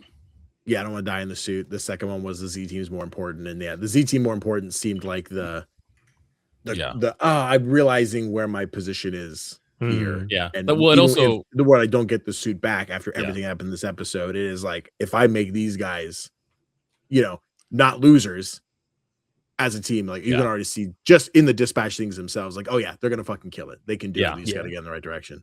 Well, that aims Robert in a little more like positive drunk, where I put him more negative, where he's like, I don't want to die. Well, also it kind of like felt right because he just went the whole situation of exploding in that suit. That's and true. He just which is making him kind of rethink the whole thing. It's like, I don't want to die in this suit. I want to be essentially more than that. I want to be Robert Robertson. Yeah. Interestingly, I thought the other way. I was like, the idea of him never being Mecha Man again is going to be weighing on him, which is why I was like, I work hard to be Mecha Man, because it's like, it was almost, to me, it was like an identity crisis. It was almost like he's never going to be that guy again. So like, yo, when are we getting a Beef plush? Because I bought that shit like yesterday. Your dog is too fat. That doesn't mean this is just love. That's the reason you want it. Yeah, he's chunky. That dog has one clogged artery away from not seeing tomorrow. But then Malevola shows up, and instead of knocking on the door, just like she just cuts a hole in your portal. I'm assuming it's because they come from SDN. I'm assuming they weren't outside the door. Yeah, I don't know. Or they would have come from the lamp store where they bought the weird vintage chandelier. Also, I think she makes a comment that her weird ectoplasm, you just have to wipe off the door. Just wipe that off. Just little elbows. I think they're outside the door, right? Is there not like a moment where Robert's like, I hear footsteps, and then the portal opens? I thought. Yeah. So I think it does seem like she's just like, I just these doors. You can just scrub that off because there's like singe marks on his door. He's like, you can just scrub that off. I was just standing there, and I was like, I'm in my underwear. Because they were like, she touches your balls. Yeah, which gives you a little. No, don't touch You're your like, man, I wish my left would touch my in his own No, look, I'm saying, like, ask me, ask me. Like, if she came up and was like, "Can I grab you by the?" I'd be like, "Yeah, cool, fine." Yes, the correct answer is yes. Consensual touching. Yeah, that's the correct answer is ask me. Yes. My answer is however, my answer is please. We have a lovely additional party montage. Yes. Everyone starts singing a song, which is very weird. Well, because like it starts off that basically they have created this like housewarming party because his house is cold and depressing, so it needs to be warmed. And they with lamps. I love how everyone has a different lamp that they bring too. It's so good. Invisigal told everyone to bring a lamp, but she also brings an SDN terminal and uses that as like a map because they've been tracing. Royd has been tracing energy outputs, and basically what's happening is the astral pulse has been going from villain to villain as they try and work out how to use it. And every single time they end up blowing themselves up, and there's a massive energy spike. And so they plot it, and then we have like the dance and everything, right? And then, you dance with whoever you romance. So I'm guessing you dance with Blazer then, Kai. Yes. Yeah, I was wondering. And Invisigal watches in the background, and I'm like, yes, that's right. This is an important note. So if you're with Blazer, they very much highlight like Invisigal's like, oh man, that's not me. If it's the other way around, Blazer does not give you the time of day. Yeah, Blazer does not give up. She's just hanging out. Yeah, she dances with Chase instead. She's like, fine, like I'll just dance with this guy. I love that. Yeah, like you were saying, they're kind of planning out this route to find the we've located it. Yes, it's called an astral pole. It's in a warehouse, in a dock, and there's a joke about why is it always in a dock, and then Invisigal is actually very like, well, it's where things come in and out, like it's the easiest place to find. And I guess the idea is that wherever it ends up, somebody in the Z team will have a dodgy connection that knows the person who has the astral pulse. And now you get given the choice of like they've located it, and it's like this is out of our league. We need to make a plan, or we go out tonight. Like, let's go. We go now. We get this now. Vizzy's like, let's go now. And Bomb Blazer's like, this is well out of our depth. We need to make a plan. We need to work with central office. We need to fucking like plan what we're doing. I was like, let's go. Like we know where this shit is. Oh shit. Well, because I don't think it's the sensible decision. Okay, I will preface that by saying it is not the sensible decision. Okay. But this is why you all need a blonde Blazer in your life. I didn't choose this, by the way. I did not. I do agree that making a plan is the right decision. Like, if you think about it logically, I thought of it as like the way I said that Robert wasn't ready to give up being Mecha Man, and now he has been presented with the option to go and get the Astral Pulse. The Astral Pulse might change hands tonight, and then we might lose it, and we might not know where it ends up. So in my mind, I was like, the Robert I'm kind of playing, I guess, would be like, I know where it is. I'm losing my identity. Like I'm gripping onto the last fucking remains of being Mecha Man. I see. I want to go and get this. That's why you just gotta let it go. Be Robert. Yeah. I was also Robert. I was like, this is out of our league. We have to make a plan. This is a big boy mission. We can't just run in guns a blazing. We got to make some kind of plan first. And regardless of what you choose, it doesn't work. In hindsight, that is the option, like flanning and would have been much better. And the whole night too, Chase is just like mad dogging Vizzy the entire time. And after she kind of like pushes back, Chase is like, he said fucking no, we're not going tonight. Like gets in her face. He says she said no because she's talking about the boss, and then he goes, no, do you know that word? Does it have too many syllables for you? Which is a fucking stick ass word. He fucking proper burns her.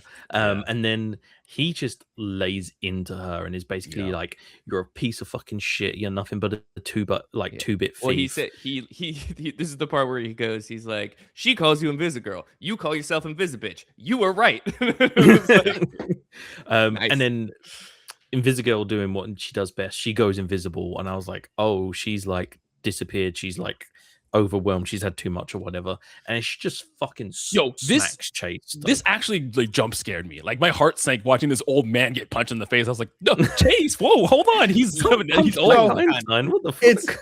It's wild because you have that first episode 2, right, where Robert and Vizzy, like, they have their fight at the table. The door flies open, she's gone. She comes and sucker punches him, right? The moment Vizzy is not in the room, I was constantly prepared for someone to get sucker punched. To get punched. Yeah. And the moment where I was just like, oh, someone should get sucker punched, it will not happen now. It did happen.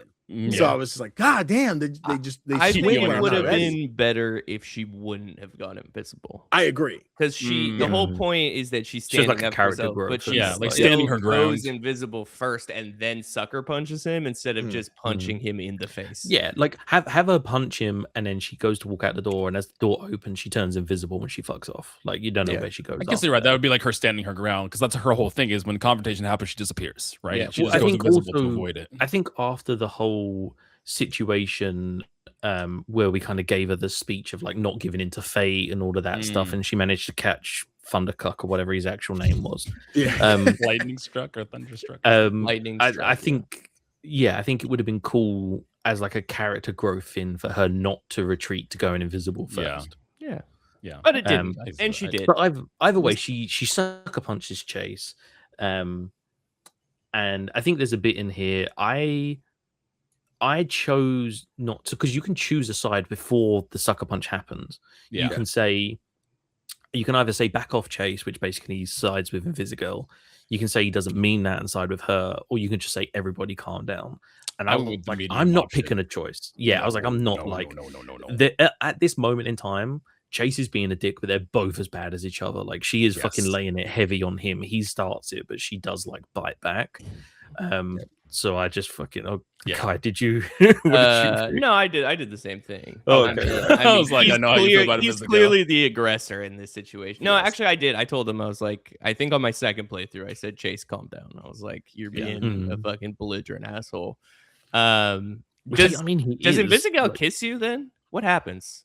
Nothing. She doesn't kiss us. I think either one of these ends in the tantrum of her leaving. Yeah, because when you have the tantrum and you're with Blonde Blazer, they essentially, you say like the party's over and everyone get out or whatever you end up saying, and then Blonde Blazer is like, okay, we're done here, and grabs Chase, and then as she's leaving kisses you, and then everyone in the room goes like, ooh, and then Blonde Blazer is like, if you tell anyone what you saw here tonight or speak a word, you'll have to deal with me. So we still happens, just no kiss.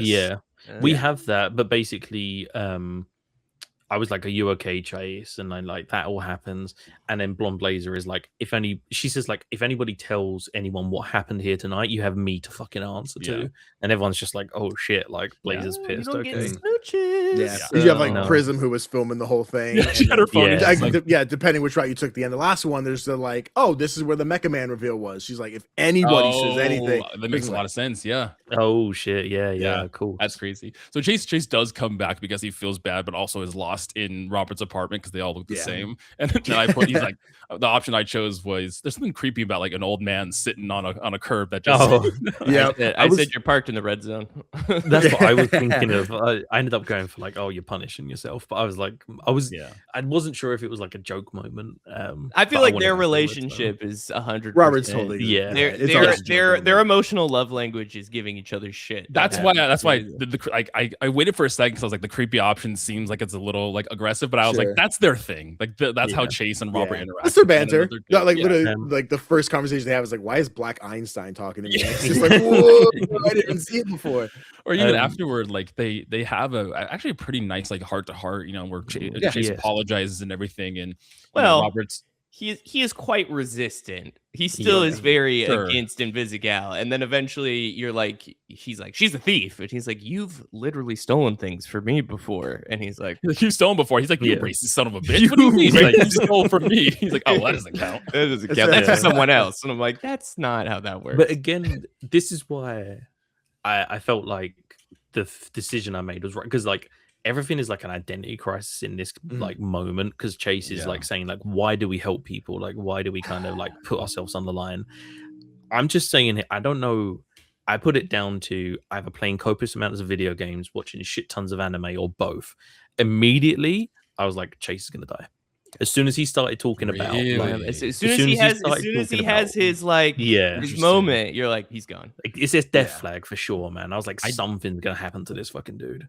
Wow, I did not pick up on this at all. Yeah. So it's the anime trope where like I mean, the anime I trope will where like say, someone I gets the don't. redemption arc and then like all of a sudden like next chapter they're dead. I don't think he's dead. I think he's just aged we don't more know, and to be passed fair. out. If I'm guessing, he's not dead. Okay, well, we'll get into what happens. Yeah, when we get there, I'll down plead the the road. fifth and have a discussion as of Yeah, fair. So essentially, Invisigal fucks everything up like she always does. Wait, I know. Fucking hell, hang on. Wait, let's. He's not wrong though. How am I? What is the problem with what I've said? Not, I mean, the It's outcome. correct. I just don't like it. I mean, I'm the Invisigal defender, and in this moment, I was like, there was supposed to be a plan, and now you're granted. Every villain in the whole city is also here looking for this shit too. So maybe it would have been missing if she didn't go, but that was not the plan. Hey, guess what? It wouldn't have mattered either way. No. Well, okay. No. Yeah. But this is like we're like hacking a bunch of stuff, and I actually like the stress. I like the stress in this moment where like Invisigal is running through and trying to dodge all of these villains, trying to find the astral pulse, and you have to go through and open doors for her and move cranes. And there's there's a time crunch. There's stress involved. My favorite moment from this, because it is a very annoying moment, especially if you are on the Blonde Blazer route and you have to deal with this girl's shenanigans. But there's a moment in which you have to hack a speaker because a bird is attacking Invisigal, and the bird flies into some containers, and Invisigal out loud goes, "Is that why birds fly into things?" Which, no, that's not why birds fly into things. It's such a weird line to throw out of just like not understanding how anything works at all and being like, is that why birds fly into things? Like, why did they add that in? That's such a weird thing to say in that moment. I will say, like, I know what I was saying earlier about the hacking mini games and stuff. I liked this because it was like thematically matched the kind of high stress situation that we had going on.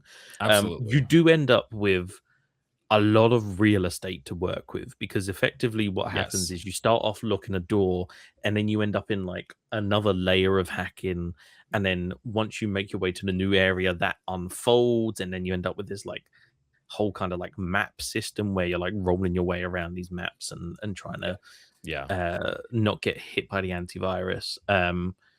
I did fail, like I said. I don't think baby, I did it. I don't think it actually had it only affects the trophies. Oh, you could go towards a different ending route apparently. Ooh. Oh, I want to go back and play this section. Yeah, I might go back and try again. Or just keep it to see what the difference is. Yeah, fuck it. Okay, all right. Yeah. I can't be able to replay. We do it for content, man. We do it for content. But you are basically, the whole time, like you said, like you're like unlocking doors, you're moving cranes so that she can get across, you're like disabling it, like making a noise on the speaker to make the bird crash. And then you end up, because he says, he's like, oh, it's in the captain's quarters because it's on like a giant freight top boat. of the and she's like, where the fuck's that? And it's like I don't know a lot about ships, but I'd assume the captain's quarters is like the highest point of the ship. It's like the most important thing on the bridge. It's a very once again, this girl has no logic. This is a very high stress moment. I'd be like, just tell me where that is. Like, I don't need any kind of like. Fair enough. Okay. But you make your way to. She makes her way to there, and these like two dudes come. They make a weird like, are they lava or something? Because they make a weird like Pompeii joke. Yes, they shoot lava. And they said, we're gonna shoot lava on your ass like Pompeii. And she's like, what are you gonna give me, explosive diarrhea? What is happening? Pretty good line. Credit where credit's due. Invisigal won. I thought I fucked this up because she makes her way into the captain's quarters. She barricades it with a crowbar, which is wild considering they're like wooden doors and it's a metal crowbar and these guys shoot lava. But you're then hacking into the safe. Yeah. I thought I fucked it up because I didn't finish the puzzle, but the safe opened. And I was like, that's really weird because like I didn't manage to finish it in time, but it still opened. And she even comments, she's like, oh, you got the safe open. And Robert's like, I didn't do that. Well, that's interesting. I wonder if that the has trap. To do with, I wonder if that has to do with like Shroud and him being the one that essentially let it open for you, so he could get the. So as soon as that happened, I was like, "Oh fuck! Like someone's here. This isn't good." I love every time we bring up anything, and like Danny's face is just like. It's fun. So, it is so fun. Either way, the safe. So I'm assuming you boys managed to puzzle them. I did finish the puzzle, I mean, I turned off failing puzzles. Oh, so you yes. It was easy to succeed in this section. Yeah, I failed it. So the safe ends up opening anyway, and she gets the astral pulse, and I got a phone call. 1 second. She gets the astral pulse, and we're making our way out of the captain's quarters. And who is there? But all the lights turn out, and Mr. Shroud appears behind us, and then throws her down to the stairs. And then instead of just killing her in classic villain fashion, decides to throw a smoke grenade that is going to kill her with asthma. That's her big thing is so she has to hold her breath to go invisible, and it's a little off base. Like this is the whole thing, but it's counterproductive, I guess. But yes, it is villain being. Could have just shot her in the head. Like that absolutely could have. A lot better. If I put the smoke out, she can't disappear because she has to hold her breath or breathe it in. So like she's gonna die either way. Yeah, and it's like cool. Now this belongs to me. Like that is his whole moment here. But I do love. Up to this point, like we have seen Shroud not even at the beginning. Like we know Shroud exists, but it's been such a non-entity. Like who are they?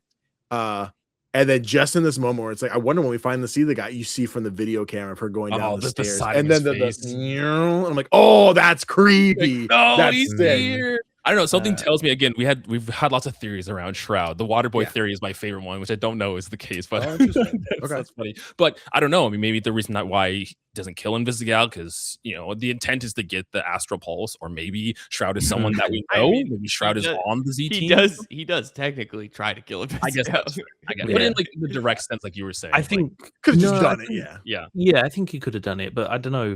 For me, I saw it almost more as like a confidence thing. I kind of saw it as like especially like kicking her like inhaler when he gets close. She gets close to it too. It's kind of like playing with your food as like and it's kind of like that like super confident big bad guy, right? Like is like she's not even worth him like fucking around with. Like he's got what he needs, and then off he goes. We then get to see one of the coolest scenes of all time, which 100%. Chase takes off his glasses and is posed in a running pose next to us in our apartment, and then he just looks at us and goes, "Keep up." Fucking this like I cried. Cold. I cried during this. This broke me.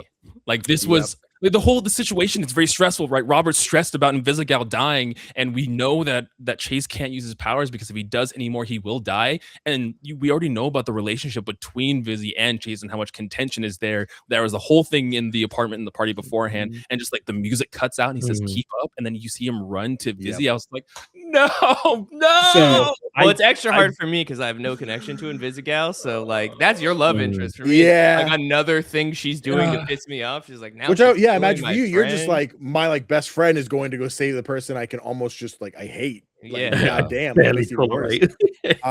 There's a few awesome moments. So first, again, I streamed it on Twitch and TikTok. This is maybe the most I've hated TikTok, but also love TikTok at the same time. Because everyone for some reason was like, let's spoil episode 6. Oh, did this fucking spoil it for you? So I checked out. I was able to like I had chat on the side monitor, but like didn't look at it. I could see it moving. But it was started with everyone coming in and just be like, hey, Chase dies. Hey, Chase dies. Hey, Chase dies. Fucking I'm like, dude. That's fucking annoying. That is so frustrating. But like, I was in a moment when it happened. So someone like one of my mods is like, hey, I deleted it, but like someone's trying to spoil it. I'm like, that fucking sucks. Hey, Twitch chat, this is a weird thing for me to ask. If someone goes to spoil it, could we all just spam a period so it just launches it off the screen? Yeah. And the amount of times I'm just like, here's the thing happened. I just like I've never had that active Twitch chat, but I'm like, oh shit, it's happening. Thanks, guys. They were like rallying behind you to kind of help you dodge spoilers. Totally, because they wouldn't be having. But also, I had people pop it in going, keep up, no context. So like I don't know what that means. I'm like, interesting. Keep up with the game. I'm trying. I just got here to play the episode. Like fucking suck at this. But yeah, they kept telling me. They kept going, keep up. And then in the moment, which up to this point, Chase has been with Beef while you're doing this dispatch thing. With Vizzy. That was when I clicked when the camera Beef's cuts, on his lap.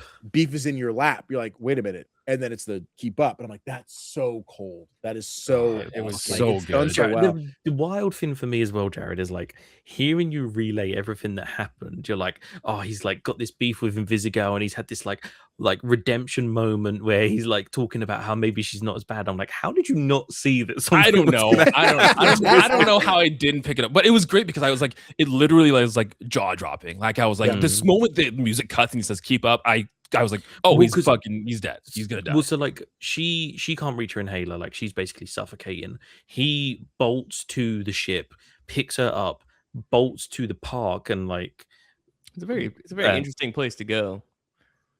To the park? Yeah. Or? Yeah, like, why not a hospital? I'm assuming this is as far as he could get. Like he was done. Like he was like, yeah, he was maxed out at that point.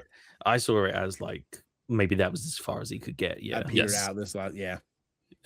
Because he puts her down, and like Rob manages to keep up, and he's like, oh, okay, like I don't know how I'm assuming it's because of Invisigal's tracker, like because she was on the clock. So it shows a little dot that moves and everything. You see the red dot at the thing, and then it goes all the way back to the other side of the city, which once again, or dispatch, whatever. Yeah. Hospital. Go to a hospital. Well, you don't know where the hospital is in downtown Dispatch Land? In Torrance? I think. Well, also you have to understand. Yeah, like if I was in the middle of the city, I could like find a hospital. Chase is a dispatcher. He looks at a map all day long. Valid. Fair. Yeah, again, I just saw it as like he couldn't reach a hospital. This is as far as he can go, and he died. He died. Anyway, but he collapses, and then and Invisigal starts doing CPR. This is like again goes to like the voice acting, but just like in the moments you hear like Aaron Paul as Robert, and just like the anxiety when he's like trying to switch the cameras to see if the Invisigal's okay. Where and he's my like, keys? Where are my keys? And that's real. Yeah. When you need to go somewhere and you're like, where the fuck? I didn't know. Not only that, but just being in a high stress moment and just like nothing, your brain is like, I just need to get out of here. I don't know where my keys are. And he's like, he has this panic in his voice that you can like hear. You can hear like visceral panic in his voice. It's just like, oh, it's so good. It does something as well, which I think is like something that's undervalued, is that there's no outro music. It's just quiet. Just make you sit with it, which is just like, yeah. Well, literally after the episode, we just had like maybe the most memorable Goofy of like Flambe's like rendition cover parody song. Like going from like, oh, this is how an episode ends, to like this is how an episode ends. Like, and that's like that's one of the things is like I can't remember who it is, but like because obviously like, I played drums.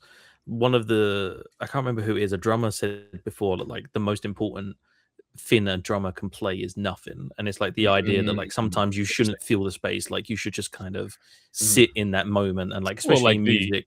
Sometimes like you just want a guitar, you just want vocals or whatever. Well, the lack of instruments and sound is an intentionality, and that's like here where it's like the lack of music was just like they're trying to drive an emotion. They're trying to speaks, man. It fucking you have to sit in the heaviness of the moment, and that's where it ends. And you get to just sit in that. And I mean, we are doing it where we're like we're pacing it out too. So we're kind of playing it as people would experience it too. But even for you, Danny, I guess you said you were playing like a week. You were like a week behind each time you were saying. I was the review on the podcast a week behind, but I was playing them the day after. Okay, so episodes were out on Wednesday. I would stream them on Thursday. Gotcha. So I want to say as well. I want to say as well, like I was playing this with Ellie as I normally do. Ellie, I don't know if this will hold up, but Ellie has refused to finish this game. Like she was so she doesn't want to see the end. When like everything happened with Chase, and she was like, "What the fuck?" And I was like, "Yeah, like he was blatantly gonna like sacrifice himself for her." And she was like, "No, I'm done with this game. Like fuck this game." Like she had such a visceral response to Chase potentially dying. I'll put it on the table. I don't think he's dead. He's definitely not dead. Nah, he's 100,000%. First of all, I would say, as people watch a lot of anime, until you see them dead, they're not dead. Yeah, that's also, always the. This is not hindsight, Danny. This is Danny who finished an episode of a chat telling him that a character died the entire time, and I'm like, you guys are probably just saying this. We have 2 episodes left of the show. You're right. It's an anime approach. This happens in One Piece too, where like characters will make big like sacrifices, and they're like, "Hey, they're fine." They're just it's gonna be the classic bait and switch. He's gonna like oh no, everyone's gonna think he died, but then that we know that Royd is working on something to the same reason he's working there is the reason we're working there, because they're trying to develop a cure for essentially the fact that his power is killing him. So there's gonna be some like, oh, actually, we figured out the baseball hat of freedom, and he's actually gonna be fine. I think as much as like my Waterboy theory isn't panning out as much, I'm still holding on to. Correct. I guess Danny, for absolutely for context, Danny. Yeah, I've had this theory since the beginning that Waterboy is somehow related to Shroud. Either he's going to defect and like betray the Z team. I don't think he necessarily is Shroud. I think he was like maybe like a plant or something like that. Or I had this idea that he was going to get Rond and then he's he the only was going to hero on defect the to Z Shroud. team. What? So oh yeah, the only hero. Yeah, yeah. The only non. I was like, they all have powers. What? Like they're all villains. Interesting. No, but I think for me, what I would do is like, if Chase is alive, which I do think he is alive, I think he is like wheelchair bound, and I think I think the redemption is that like he has accepted that people are redeemable, people can change themselves, but as a result, he's lost the ability to have whatever Royd was working on for him. So he's had to kind of like give that up as like a redemption of his character. I will say that there is also the trope of the fast character being like unable to walk after an incident is a trope. I feel like in superhero, it's like, oh, they can't run anymore, or they have to run slow, or they're in a wheelchair. Like that also is a thing. So I think that's what I would like. Is like I would like in terms of a redemption arc, I would like Chase to still be alive, but not have like those powers, and then kind of maybe have something that for the rest of his life, his life is going to be different because he did that redemption. Yeah. Okay. Hell yeah. Cool. Oh, yeah. Well, we'll see. Okay. Yeah, we will have to see. He is fucking tight-lipped. He is not. I'm struggling so hard because I just want to talk about the rest of the game. Yeah, I know. It's very difficult.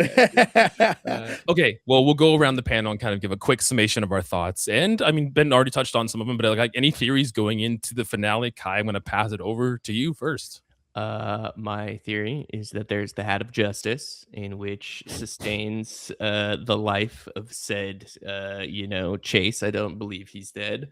Obviously Shroud is a more detailed character than we think he is. I still maintain that either Shroud is our father or was a acquaintance of our father that is the inventor of the flux capacitor that allows the flux capacitor I got it. No, I've been remembering. That allows us to be Mecha Man, and there's going to be obviously some twist in that space of some kind. Most likely because of how the game is positioning in Visigal. She's going to end up probably in danger again, if I had to guess, and need to be saved. Also, there's going to be a crescendo moment, an Avengers moment, as it were, where all of the heroes work together. Yes, where teamwork literally does make our friendship. And they come together, and we're also going to have a moment in which, during that fight, essentially, Robert gets the flux capacitor and is able to become Mecha Man once again with his team, and they're going to take down Shroud as a joint unit. And maybe even if I'm correct about the Chase thing, maybe Chase will be there. We'll have to find out. So he's doing his wheelchair, like running around. Yeah, all of the narrative clues and foreshadowing to this point are telling me that that's probably how this is going to go. But we'll see. We'll see if I'm right. We'll see if my ability to foreshadow is at all correct or completely off base, and he's actually dead, and that's going to make me look real stupid. So either way, you win as a listener. Yeah, that's true. That's true. I pretty much have the similar theory as Kai going into the next episode. This game feels like it's the perfect game to kind of subvert expectations. So I feel like they do a lot of setup for the foreshadowing and then just completely switch how the ending is. Maybe Chase is dead. And I like that kind of approach, right? Of just like, oh, this is how it's gonna go. And then you get there and it's not how the story ends whatsoever. I love the twist at the end. I'm very curious to see how Shroud connects to all this. I was the same with Kai, where I either thought he was someone on the Z team specifically or connected to the Z team. Someone on the Z team, like Ben said, is maybe like a plant for Shroud. Because we do a lot of team building with the Z team, I think that a character dying or a character being close with the villain is kind of like the next logical step to that, whereas almost like a breaking of trust with Robert and with everything that he's gone through with his team. And I think that'll be really cool because I love it. I love a little bait and switch, or what did I say before? Bait and twist. Bait and twist. Which is not the expression. Don't do that to your penis. Yep, don't do that. That's bad. But I mean, what can I say? We already had said before. This game is incredible. It's been landing on all fronts, and I want more of it. I want more of this. I want more of this, like writing from this team. Don't worry. There's 2 more episodes. Well, that's you're right. You're right. There is 2 more. There's still more content to come for you. More content, baby. But yeah, that's how I'm feeling. Ben, summation of thoughts. I know you kind of were already tinfoiling hatting of what you thought. I'm was always happen. tinfoil hatting. Yeah, I mean, I just say off the bat, like the game continues to deliver in terms of the voice acting, the animation, everything about it is fucking phenomenal. Yeah, I will say this. I think I'm unsure about Shroud being Rob's dad, because to me, what I'm thinking is like it would make sense for Shroud to have made the Astral Pulse. That would make sense, like thematically. That's why he's after it.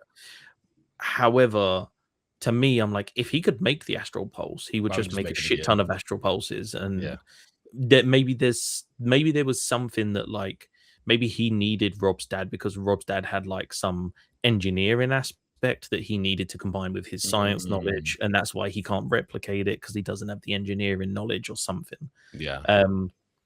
As for theories, I think one of a few things is going to happen. Chase is not dead.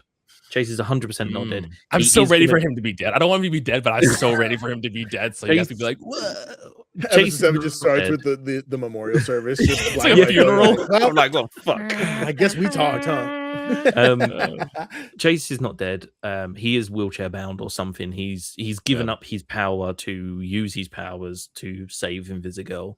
Flambe is going to save Rob. I think there's going to be a redemption of like Flambe's hatred of Rob, and I think that's going to kind of come full circle.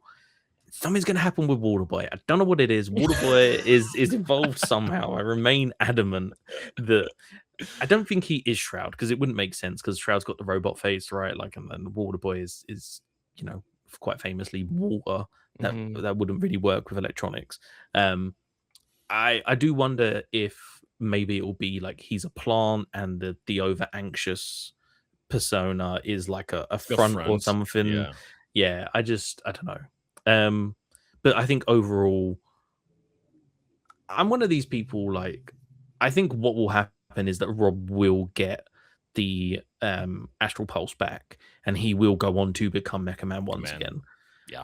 I personally would prefer it if he didn't. I personally would prefer it if like he doesn't get the Astral Pulse. Maybe he even destroys it, or it gets destroyed or something, and then he kind of realizes like, hey, actually, like I've got a lot to offer to like the next generation. I can kind of help train these people. The Z team will become a success. They'll become some sort of like, they'll stop being a like program and they'll become a part of SDN. And I think it will probably be happily ever after with some tragedy there a little bit, but mainly a happily ever after. Happy ending. Interesting. I feel like it has to tie everything up in the last 2 episodes because they've said that they're not working on a second season. So like, to me, that hopefully indicates not a cliffhanger. Fingers crossed. If this ends in a cliffhanger, I'm gonna be pissed. I'll be angry. So those are my main 3 things. Flambe's going to redeem himself. Chase is like dead. Chase is not dead, but like is immobile. And Waterboy is involved in the evil plan somehow. That's so funny. So here's what I think happens. No, obviously, no thoughts on the next episodes. I'm so excited to hear what you guys come out of those last 2 episodes with. Only thoughts, Ben, you had already mentioned the voice acting. Is anyone here familiar with who is voicing Shroud? Matt Mercer, right? Okay, cool. It was like, see who knows, fucking slaughters it. Oh, I'm so excited. He's already does a fantastic job in every role he does. So but just be excited for that. No, it has been so fun listening to the 3 of you be like, here's what's gonna happen, and this is gonna happen, and that's gonna happen. And like, I know I'm trying not to smile and give reactions. It's either I smile the entire time or I just you're just deadpan the whole time. Like, I don't know. Like, I will say I had this very like edge of my seat excitement from the start of episode 7 to the end of episode 8. Like, I was gassed to see how it was going to end. That the quickest time between let me see what my stats are, but start the next episode immediately because I needed to see the finality of this and see where it all leads into. Yeah. I was so gassed from like my 2-ish, 3-ish hour session of these last 2 episodes. You guys are in for a treat. I'm excited to hear that episode and what you guys think of the finale of this.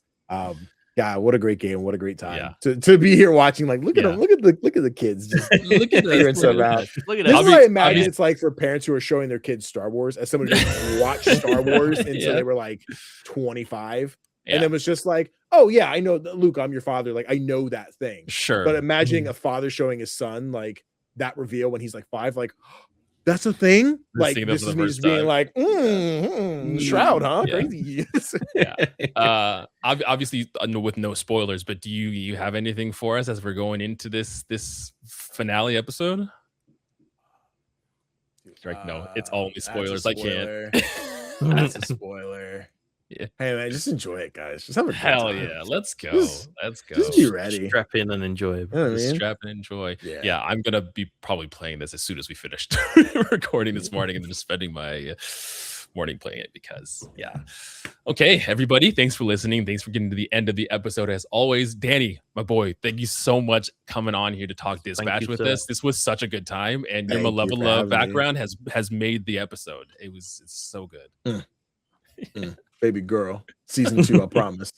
You mine. You will be mine in season 2. You will be mine. So our lucky man. Yeah. One more time for the people, let them know where they can find you and all your stuff. Absolutely, guys. You can find me at CGDannyB all over the internet, mostly short form, TikTok, YouTube shorts, and Instagram reels. Talk about indie games, news, reviews, whatever we choose to show you all kinds of cool stuff because indies so much cooler than AAA. And yes, by legal definition, is Dispatch an indie game? Yes, no one owns them, but I understand the semantics of that. Don't worry about it. So yes, that's why I talk about Dispatch so much. Listen, same thing for Claire Obscure. It's fine. Don't worry about it. Yes, technically, of course, if you indie. yes, technically, we take technically. Dave the Diver, not an indie. Don't worry about it. Also, if you like TTRPG stuff. We have all kinds of games going on. Currently, I will be on Rediscovery RPG on Wednesday nights. That starts April 1st. We are doing an Electric State game.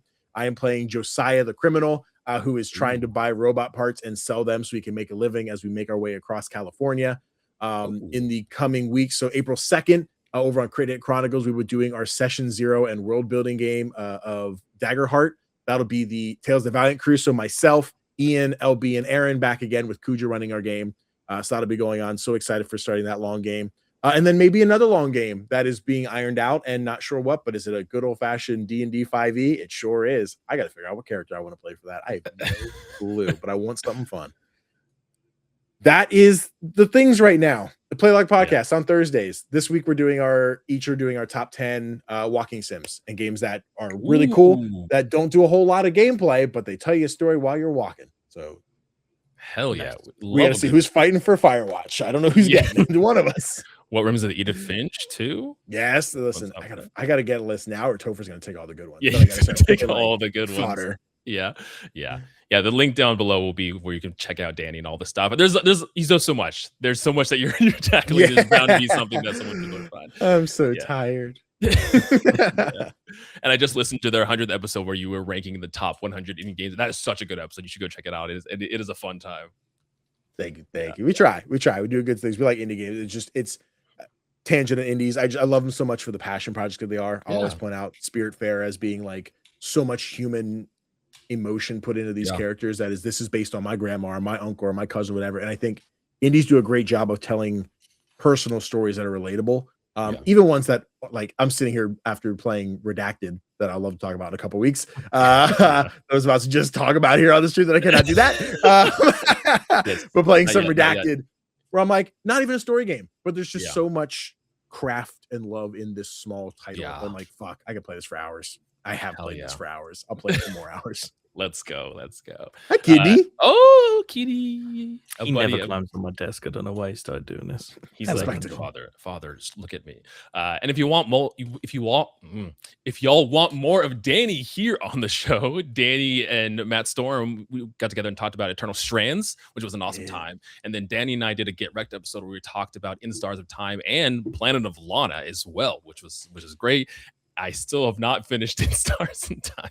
That's okay. If you need a little reminder, hey, keep your eye on the Fun and Games side quest episodes coming soon. Ooh, okay. Ooh, I love It Stars of Time. It's like 30 hours long, and I had game. Like a long game, and I really have to like carve time into it. I think I put like 10 or so hours into it, but it was just like, oh, it's long, but it's good. I loved what I played of it, and we talk about it in that episode too. So yeah, definitely go and check those out.